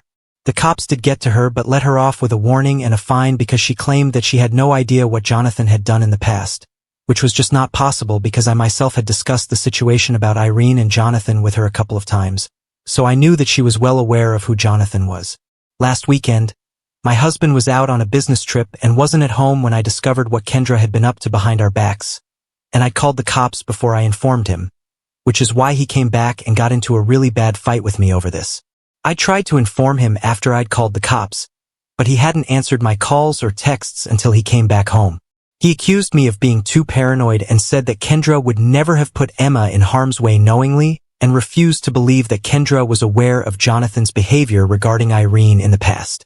According to Kendra, she had indeed been having an affair with him after she met him at our Christmas party last year, but they did come clean to their partners soon enough afterwards, and she really had no idea that he'd smashed Irene's car. She'd been living with her parents after the divorce and couldn't just bring home another man, and he was living with a friend of his because they couldn't move in together just yet, which is why they've been hooking up at our house, which is just gross to even think about. She kept denying that she knew about Jonathan's behavior and said that had she known, she never would have brought him home around Emma because she didn't want to make me feel unsafe or betrayed. But I do feel both of those things, and I also feel really angry because I specifically remember telling Kendra about what Jonathan had done to Irene's car during their divorce, and we'd even discussed how lucky she was that she didn't have a psycho ex-husband who would do such a thing. So I know for a fact that she's been lying about not being familiar with Jonathan's mental instability. I didn't want a man like that in or around my house, and I did feel lied to, betrayed, and hurt by what Kendra had done. But my husband still thinks that I should have consulted with him at least before I went ahead and reported her to the cops. I don't understand where I messed up here because as a mother, I did what I thought was right, but George insists that I could have dealt with this better and that I should have waited for him to come home at least before I did whatever I thought was right. He told me that my paranoia could have led to serious trouble for his sister and that I was being too sensitive because obviously Jonathan wasn't even that unstable, and he just smashed that car in a moment of anger and weakness. I know that's a messed up defense, but that's an argument for another day, and right now I need to pick my battles. I don't think calling the police was the wrong move, but maybe I should have waited for George to come back home before doing anything, and then after speaking to him, we could have gone ahead with whatever we decided was the right thing to do. Now, I don't know what that would have been according to him, but I guess I could have discussed this with him before taking things into my own hands because it was his sister after all, and a tiny part of me thinks that maybe I did overreact. Now, I don't know if that's because I've been gaslit or whatever, but maybe I took things too far, and this could have actually been resolved with a civilized discussion. Instead, I just honestly don't know if what I did was right or wrong, and my husband isn't speaking to me right now, so I feel even more lost. I just have no idea whether I did the right thing as a mother or whether it was a crazy overreaction. I just have no idea, and that's why I'm here right now. I'm asking for advice on reporting my sister-in-law to the police for bringing her violent boyfriend home while babysitting my daughter without talking to my husband about the same. Update 1. So first of all, thanks to everyone who responded. It really did help me get a sense of perspective because I'd literally lost my head worrying about what my husband thought. I think it probably was all the gaslighting in hindsight that made me think I must have messed up, but I know now that I did the right thing as a mother, and that's what I am first and foremost. I'm Emma's mother first, and everyone else, literally everyone, including George, comes second. If that offends him, then too bad, but I'm not going to act like I'm sorry for not consulting with him about something that concerned my daughter's safety. And to be fair, his sister hadn't consulted with me either before she brought Jonathan home. Not only did she bring that man home several times, she also hooked up with him while leaving Emma on her own. And in spite of that, George thinks that Kendra wouldn't put her in harm's way. She literally did exactly that, and we were just lucky that nothing happened to Emma while she was on her own. If George fails to realize that, then that's on him and not on me. I did what I thought was right, and I'm going to stand by it. I even confronted him about it a couple of days back after I went through the comments on my original post. And I think what he's mad about is that I dared to question Kendra's integrity or whatever because to him, she's his little sister who can do no wrong. This is just so ridiculous because she's actually a 30-year-old woman who knew full well what she was up to and lied to us for weeks and even bribed my 5-year-old daughter just so she could mess around with her boyfriend. George has been fighting with me over this, and I guess this is the hill he's going to choose to die on by the looks of it because he's absolutely not ready to accept that maybe Kendra was in the wrong here and insists that I'm the one who's overreacting because at the end of the day, our daughter's safe. She's safe now, but there was a very real chance that if we continued to entrust her with this responsibility, then maybe our daughter would have suffered. I don't know how exactly, but I could tell him about 1,000 ways things could have gone south because of Kendra's irresponsible and frankly disgusting behavior. But he's just not ready to even hear anything against his sister. Defending her is more important to him than the safety of his own daughter. So that's where we are at in our relationship right now, and I just don't know what to do or how to make him see sense. He still refuses to engage in a civil discussion with me until I apologize to Kendra for reporting her, which is never going to happen. She hasn't even apologized to me yet, so it's rich of my husband to expect that I'm going to say that I'm sorry for what I did. Especially when I'm not in the slightest. And then there's the fact that he's also defending what Jonathan did by repeating over and over again that what he did was something that happens when people are overcome with emotions, and it's not fair for me to call him psychotic and unstable based on that one incident. He never said any of this back when I'd originally told him about the incident, but now that it was his sister who was involved here, it was suddenly important for him to defend Jonathan simply because it was convenient for him now. I just can't agree with that ideology at all. And it really makes me think that if someday he loses his temper, then maybe he'll believe that it's okay to smash things or throw stuff around or maybe even worse. I don't even want to say these things out loud because it's awful enough to imagine them as it is, and I don't want to think about them. But the bottom line is right now, I can't see any way out of this situation because he's not going to stop defending Kendra, and I can't trust her ever again. So my only solution is to leave him, which is a scary thought, but I know I have to do this for my daughter's sake and also my own. I think I should have left a long time back as soon as he started defending Kendra, but I was foolish enough to believe that he'd change his mind with time or that I'd be able to change his mind and make him see to be more precise, but that's not going to happen and I've given up any hope of it. Update 2. It's been a week and a half since I first posted here, and today I finally moved out. George didn't even try to argue with or get me to stay when I told him last night that I would be leaving today, and neither did he ask about Emma, which was very shocking for me.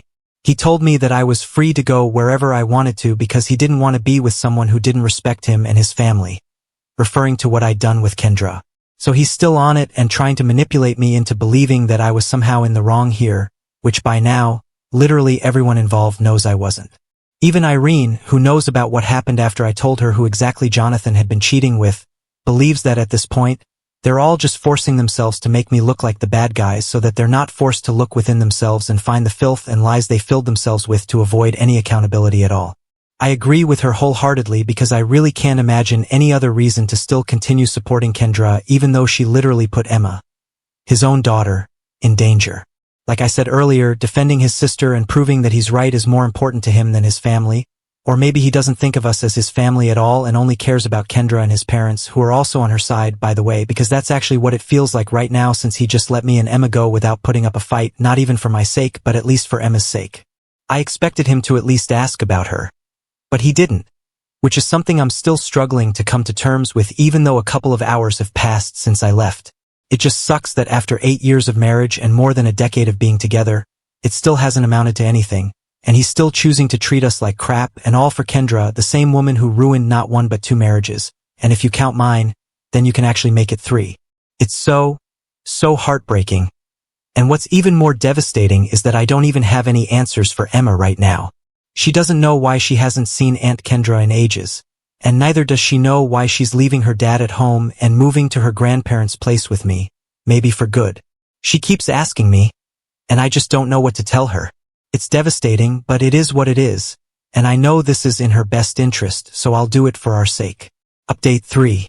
I finally got in touch with a lawyer this week and filed for divorce with full custody a couple of days back. George was served with the notice today, and he texted me to demand visitation rights at the very least and that full custody was an unfair demand.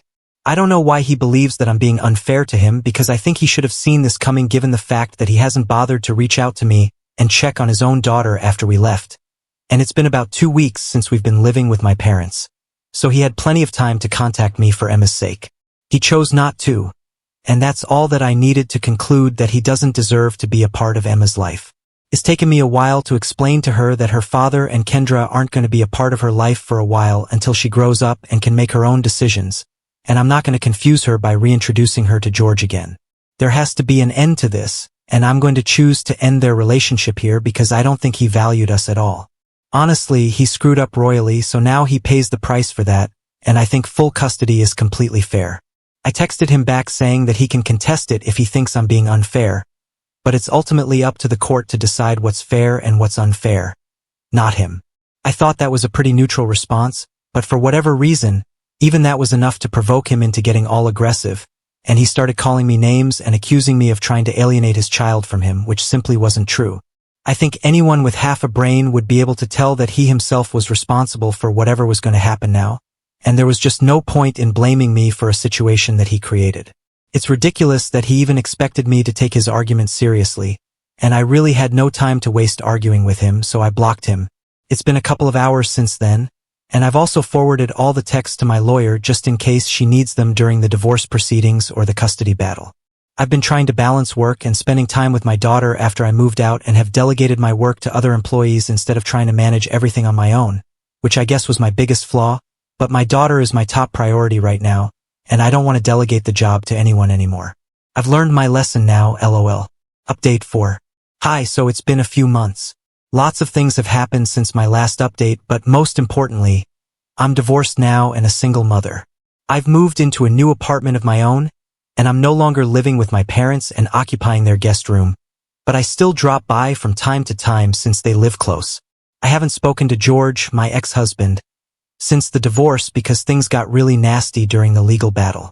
I don't want to get into that because it isn't relevant, but there was a lot of public mudslinging that his family indulged in for the most part. Kind of sad since we were all really close at some point, but I can't say I'm surprised at their behavior. I knew it was going to happen, the change in their behavior, and it was only a matter of when. At least my daughter and I are doing better now, so I guess that's something I'm happy about. Things are working out now, and I'm slowly but surely getting used to being on my own now and coming to terms with my life. It isn't going to be easy hereafter, but I'm so ready for whatever challenges life throws at me now. Now on to the next story. Story 8. My parents never supported my education, but my uncle stepped in and supported me. Now my parents want to take credit for my education, but I won't let it happen. I, 22M, am about to graduate from college next month. This is a huge achievement for me, especially considering the obstacles I faced to get here. I want to share some background to explain why this is such a big deal and why I'm in this dilemma now. Growing up, my parents never supported my education. They always saw school as a waste of time and money. From a young age, they pushed me to start working and help my dad with running the household. My dad had a small business and was always struggling to make ends meet. He wanted me to quit school and work for him full-time as soon as I was old enough. I really wanted to continue my education, though. I loved learning and did well in school. My teachers always encouraged me to pursue higher education, but my parents shut down any talk of college. They said we couldn't afford it and that I needed to be practical and start earning money. Things came to a head when I was 16. I was about to start my junior year of high school, but my dad told me I had to drop out and work for him full-time. We had a huge fight about it. I was devastated at the thought of having to give up on my dreams of going to college. That's when my uncle stepped in. He's my mom's brother and has always been supportive of my education. When he heard what was going on, he offered to help pay for my schooling. He said he believed in me and wanted to see me succeed. At first, my parents were furious. They didn't want to accept help from anyone, especially not my uncle, who they didn't get along with. But eventually, they reluctantly agreed to let me finish high school with my uncle's financial support. My uncle continued to help me through college, too. He paid for my tuition and living expenses. Without him, there's no way I would have been able to go to university. My parents contributed nothing financially. The weird thing is, my parents started bragging to everyone about how they were putting me through college. They'd tell all their friends and relatives what a great job I was doing in school and how proud they were to be supporting my education. It made me so angry to hear them take credit when they had actually tried to prevent me from going to college in the first place. I never confronted them about it, though. I just focused on my studies and tried to make my uncle proud. He was the one who truly believed in me and made my education possible. Now I'm about to graduate with my bachelor's degree. It's a huge accomplishment, and I'm so excited. When it came time to decide who to invite to the ceremony, I knew right away that I wanted my uncle there. He's the reason I made it this far. I only get 2 tickets for guests. I decided to invite my uncle and his wife. When my parents found out, they were furious. They demanded that I invite them instead. They said, as my parents, they had the right to be there. They accused me of being ungrateful and disrespectful. I stood my ground, though. I told them that my uncle was the one who made this possible, so he deserved to be there. I reminded them that they had actually tried to prevent me from going to college. I said if it wasn't for my uncle, I would have had to drop out of high school to work for my dad. This led to a huge fight. My parents called me selfish and said I was choosing my uncle over my own family. They said I was embarrassing them by not inviting them to such an important event. They threatened to cut me off completely if I didn't change my mind. I didn't back down, though. I told them my decision was final. My uncle and aunt would be attending my graduation. My parents haven't spoken to me since then. They're giving me the silent treatment and have told other family members that I'm being a terrible son. Part of me feels guilty for hurting my parents like this. I know they're embarrassed about not being invited, and I understand that, as my parents, they feel they have a right to be there. But I also feel like they don't deserve to celebrate an accomplishment they tried so hard to prevent. My uncle is the reason I'm graduating. He believed in me when my parents didn't. He invested in my future when they wanted me to give up on my dreams. I feel like he's earned the right to be there and see the fruits of his support. I'm torn about whether I'm doing the right thing. On one hand, I feel justified in my decision. On the other hand, I worry that I'm being too harsh on my parents. Maybe I should have found a way to invite all of them, even if it meant asking for extra tickets or having some people watch via live stream. The graduation is in a few weeks, and I'm still conflicted. My uncle is excited to attend, but the rest of my family is upset with me. I'm starting to wonder if I made the wrong choice. So, Reddit, should I have found a way to include everyone? or am I right to stand my ground and honor the person who actually supported my education? I'd appreciate any advice or perspective you can offer. This situation is really weighing on me as my graduation approaches. I want to be able to enjoy this milestone without all this family drama hanging over me. I know family relationships are complicated. Maybe I'm being too black and white in my thinking. Perhaps there was a compromise I could have reached that would have made everyone happy. But I also feel like my parents are being hypocritical by demanding to celebrate an achievement they tried to prevent. I'm also worried about the long-term consequences of this decision. Will this permanently damage my relationship with my parents? Am I going to regret not having them at my graduation? Or would I regret it more if I didn't honor my uncle's support? Part of me wonders if I should just give in and invite my parents to keep the peace, but another part of me feels like that would be betraying my uncle and everything he's done for me. I don't want to be ungrateful to the person who made my education possible. I've worked so hard to get to this point. I've overcome a lot of obstacles and challenges. I want to be able to celebrate this achievement without all this conflict and tension, but I also want to stay true to my principles and show appreciation to the person who believed in me. I'm also concerned about how this will affect my future. I'm about to enter the workforce and start my career. I worry that this family drama could spill over and impact other areas of my life. I don't want to be constantly torn between my parents and my uncle. Maybe I'm overthinking this whole situation. It's just a graduation ceremony after all. But it feels like it represents so much more than that. It's about acknowledging the journey I've been on and the people who helped me get here. I've talked to some friends about this, and they're divided in their opinions. Some say I'm absolutely right to invite my uncle and stand up to my parents. Others think I'm being too harsh and should find a way to include everyone. I've considered trying to talk to my parents again and explain my perspective, but every time I've tried in the past, it's just led to more arguments. They refuse to acknowledge how unsupportive they were of my education. They maintain that they always wanted what was best for me, even if that meant not going to college. I've also thought about reaching out to other family members to mediate the situation, but I worry that we'll just drag more people into the drama and force them to take sides. I don't want this to become an even bigger family rift. As the graduation gets closer, the pressure is mounting to make a final decision. I know I need to send out the official invitation soon. Part of me just wants to elope and avoid the whole ceremony altogether, but I know I would regret not celebrating this achievement that I've worked so hard for. I keep going back and forth, questioning whether I'm being fair or whether I'm letting my resentment towards my parents cloud my judgment. I want to do the right thing, but I'm not sure what that is anymore. So that's where I'm at. Reddit. I could really use some outside perspective on this situation. Am I the a-hole for choosing to invite my uncle instead of my parents? Should I stick to my guns or try to find a compromise? How do I navigate this family drama without letting it overshadow my accomplishment? I appreciate any insights or advice you can offer. I know this is a complex situation without any easy answers, but I'm hoping to get some clarity before I have to make my final decision about the invitations. Thank you for reading my long post. I look forward to hearing your thoughts. Update. Hey everyone. I wanted to give an update on my situation with my graduation and the drama with my parents and uncle. First, I want to thank everyone who commented on my original post. Your advice and perspectives were really helpful as I navigated this difficult situation. After a lot of thought, I decided to stick with my original plan and invited my uncle and his wife to my graduation ceremony. It was the right choice for me, even though it caused some tension with my parents. The graduation itself went well. It was an amazing feeling to walk across that stage and receive my diploma. Seeing my uncle in the audience beaming with pride made it even more special.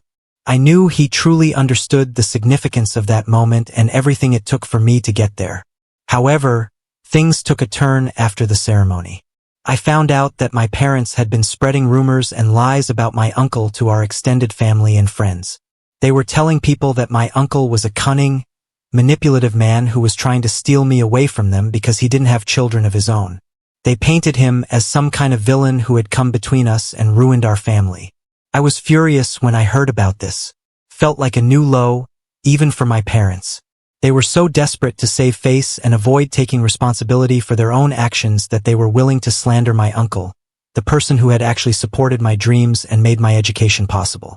I knew I couldn't let these lies stand. My uncle had done so much for me, and he didn't deserve to have his reputation dragged through the mud like this. I decided I needed to set the record straight and clear the air with everyone. So, about a week after graduation, I arranged a small gathering at my apartment. I invited my closest friends, my uncle and aunt, and several family members who had heard my parents' rumors. I also invited my parents, though I wasn't sure if they would show up. To my surprise, my parents did come. I think they were curious about what I was planning. When everyone had arrived, I asked for everyone's attention. I took a deep breath and began to speak. I started by thanking everyone for coming and for supporting me throughout my educational journey. Then I addressed the elephant in the room. I said I knew there had been some rumors and speculation going around about my relationship with my uncle and the reason he was at my graduation instead of my parents. I explained that I wanted to clear the air and share the full story with everyone. I recounted how my parents had never supported my desire for education. I told them about the constant pressure to drop out and work for my dad's business instead.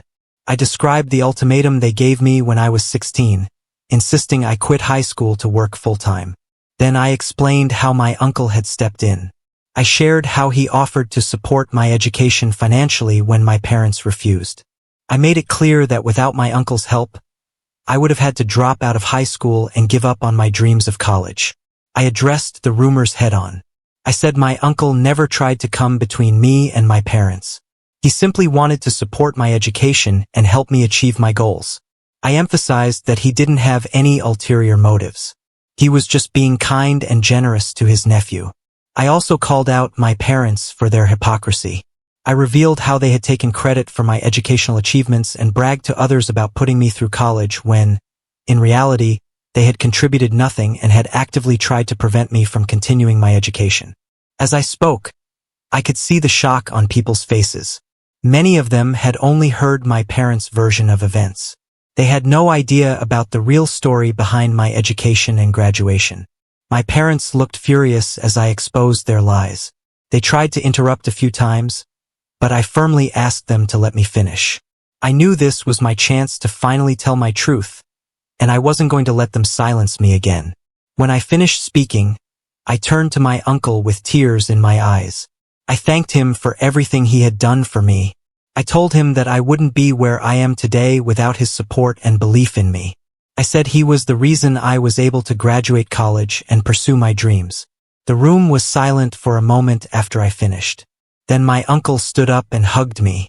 He said he was proud of me, not just for my academic achievements, but for having the courage to stand up for the truth. After that, other family members started speaking up. Many of them apologized to my uncle for believing the rumors about him. They thanked him for supporting me when my parents wouldn't. Some of them also expressed disappointment in my parents for their actions. My parents were livid. They accused me of turning the family against them and humiliating them in front of everyone. They insisted that they had always wanted what was best for me and that I was being ungrateful. But this time, no one was buying their excuses. Several relatives pointed out how my parents' story kept changing. First, they had claimed to be paying for my education. Now they were saying they opposed it for my own good. Their lies were unraveling in front of everyone. One of my aunts spoke up and said she had always wondered how my parents were affording my college tuition when they constantly complained about money problems. Now it all made sense to her. She thanked my uncle for stepping up to help me when my parents wouldn't. My best friend, who had been there through a lot of the drama with my parents over the years, shared his perspective too. He talked about how he had seen me struggle with my parents' lack of support and how my uncle's help had changed everything for me. He said he was glad the truth was finally coming out. As the night went on, more and more people expressed their support for me and my uncle. Many of them shared their own stories of how education had changed their lives or their children's lives. They said they couldn't imagine trying to hold their kids back from getting an education. My parents eventually stormed out, but not before threatening to cut me off completely. Honestly, at that point, I felt nothing but relief. I had been carrying the weight of their lies and manipulation for so long. Finally telling the truth and having people believe me felt incredibly freeing. After my parents left, The gathering became much more relaxed and celebratory. People congratulated me on my graduation and my courage in standing up for myself. Many of them told me they were proud of me and inspired by my perseverance. My uncle pulled me aside at one point and told me how moved he was by what I had done. He said he never expected me to defend him like that and that it meant the world to him. He reassured me that he would always be there for me, no matter what happened with my parents. As the night wound down, I felt a mix of emotions. I was sad about the likely permanent rift with my parents, but I also felt lighter and more authentic than I had in years. I knew I had done the right thing by telling the truth and clearing my uncle's name.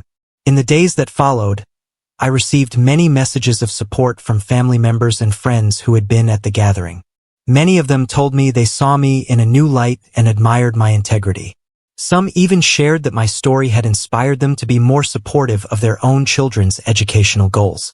My parents, on the other hand, have not spoken to me since that night.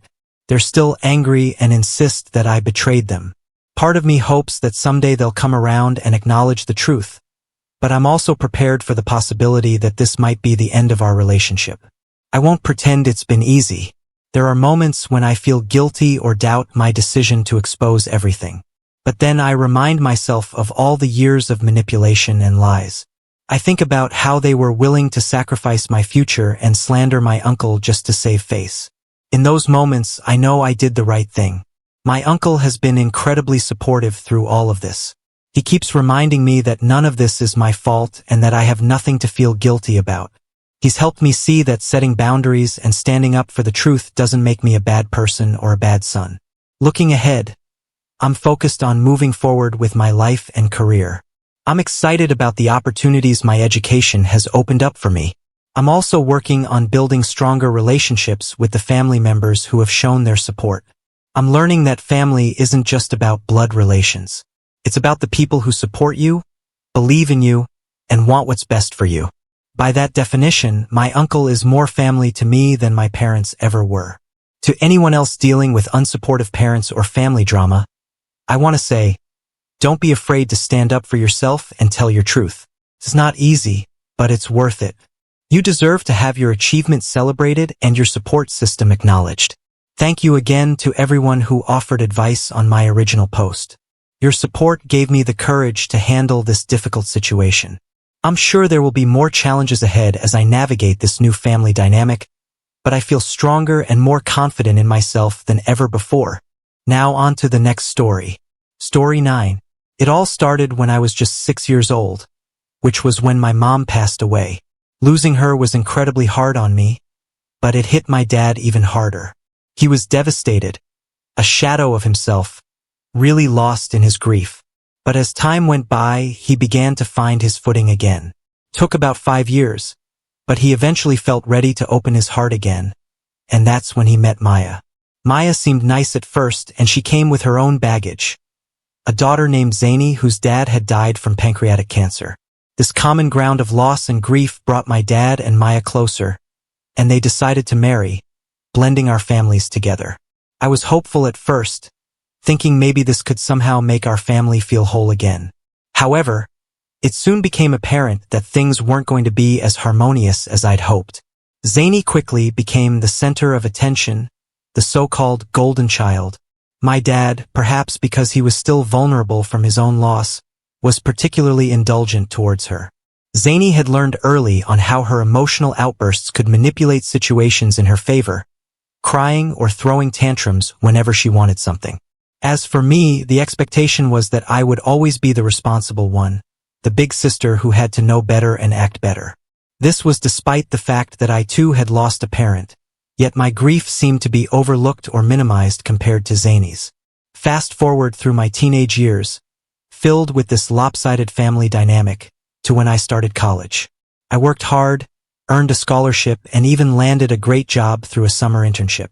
This job was a game changer. It allowed me to rent a decent apartment in a nice part of the city. I was proud of my independence and somewhat distanced myself from my family's drama, maintaining low contact. However, I still wanted to share my achievements with them, hoping it would bring some positivity to our relationship. Not long after I moved into my new place, Maya called me. She raved about how amazing my apartment must be and hinted heavily about its spaciousness. But then she dropped a bombshell. She wanted Zaini, who had recently had a baby under quite scandalous circumstances, to stay with me. Apparently, the baby's paternity was a big issue, and Zaini needed a break. Maya's request was completely out of the blue and quite unreasonable. She suggested it was my duty to help because that's what family does. But when I refused, explaining I wasn't prepared or willing to take care of an infant and deal with Zaini's issues, she lost it. She screamed at me over the phone, accusing me of being unsupportive and selfish. After I hung up, my parents tried to call several times, but I let those calls go to voicemail. I needed space to think and wasn't ready to be guilt-tripped into changing my mind. I felt conflicted. Was I being unreasonable? But deep down, I knew I had to set boundaries for my own well-being. Adding to the complexity, Zaini had proven to be untrustworthy in the past. She had stolen from me my engagement ring, no less, and caused so much drama that it significantly damaged my relationship with my parents. Knowing her history, I couldn't trust her in my home, around my belongings, or in my life without strict boundaries. This whole situation has forced me to reevaluate my relationship with my family. It's clear that the dynamics are unhealthy and that my well-being has often been sacrificed for the sake of appeasing others. As I navigate these turbulent waters, I'm learning the importance of self-care and setting boundaries, even if it means making tough decisions regarding family. So here I am, sharing my story with you all, hoping for some perspective, maybe advice, or even just a bit of support. Family matters are deeply complex, and sometimes it helps just to know you're not alone in dealing with difficult relatives. I appreciate you taking the time to read through this detailed account of my family saga. If you have any thoughts on how to handle the situation or just want to share similar experiences, I'm all ears. Thanks for being there, even if it's just through the screen. We have reached the end. If you enjoyed this video, please be sure to like and subscribe to the channel for more videos like this, and give us your thoughts about the stories in the comments section. Thank you and see you in the next video.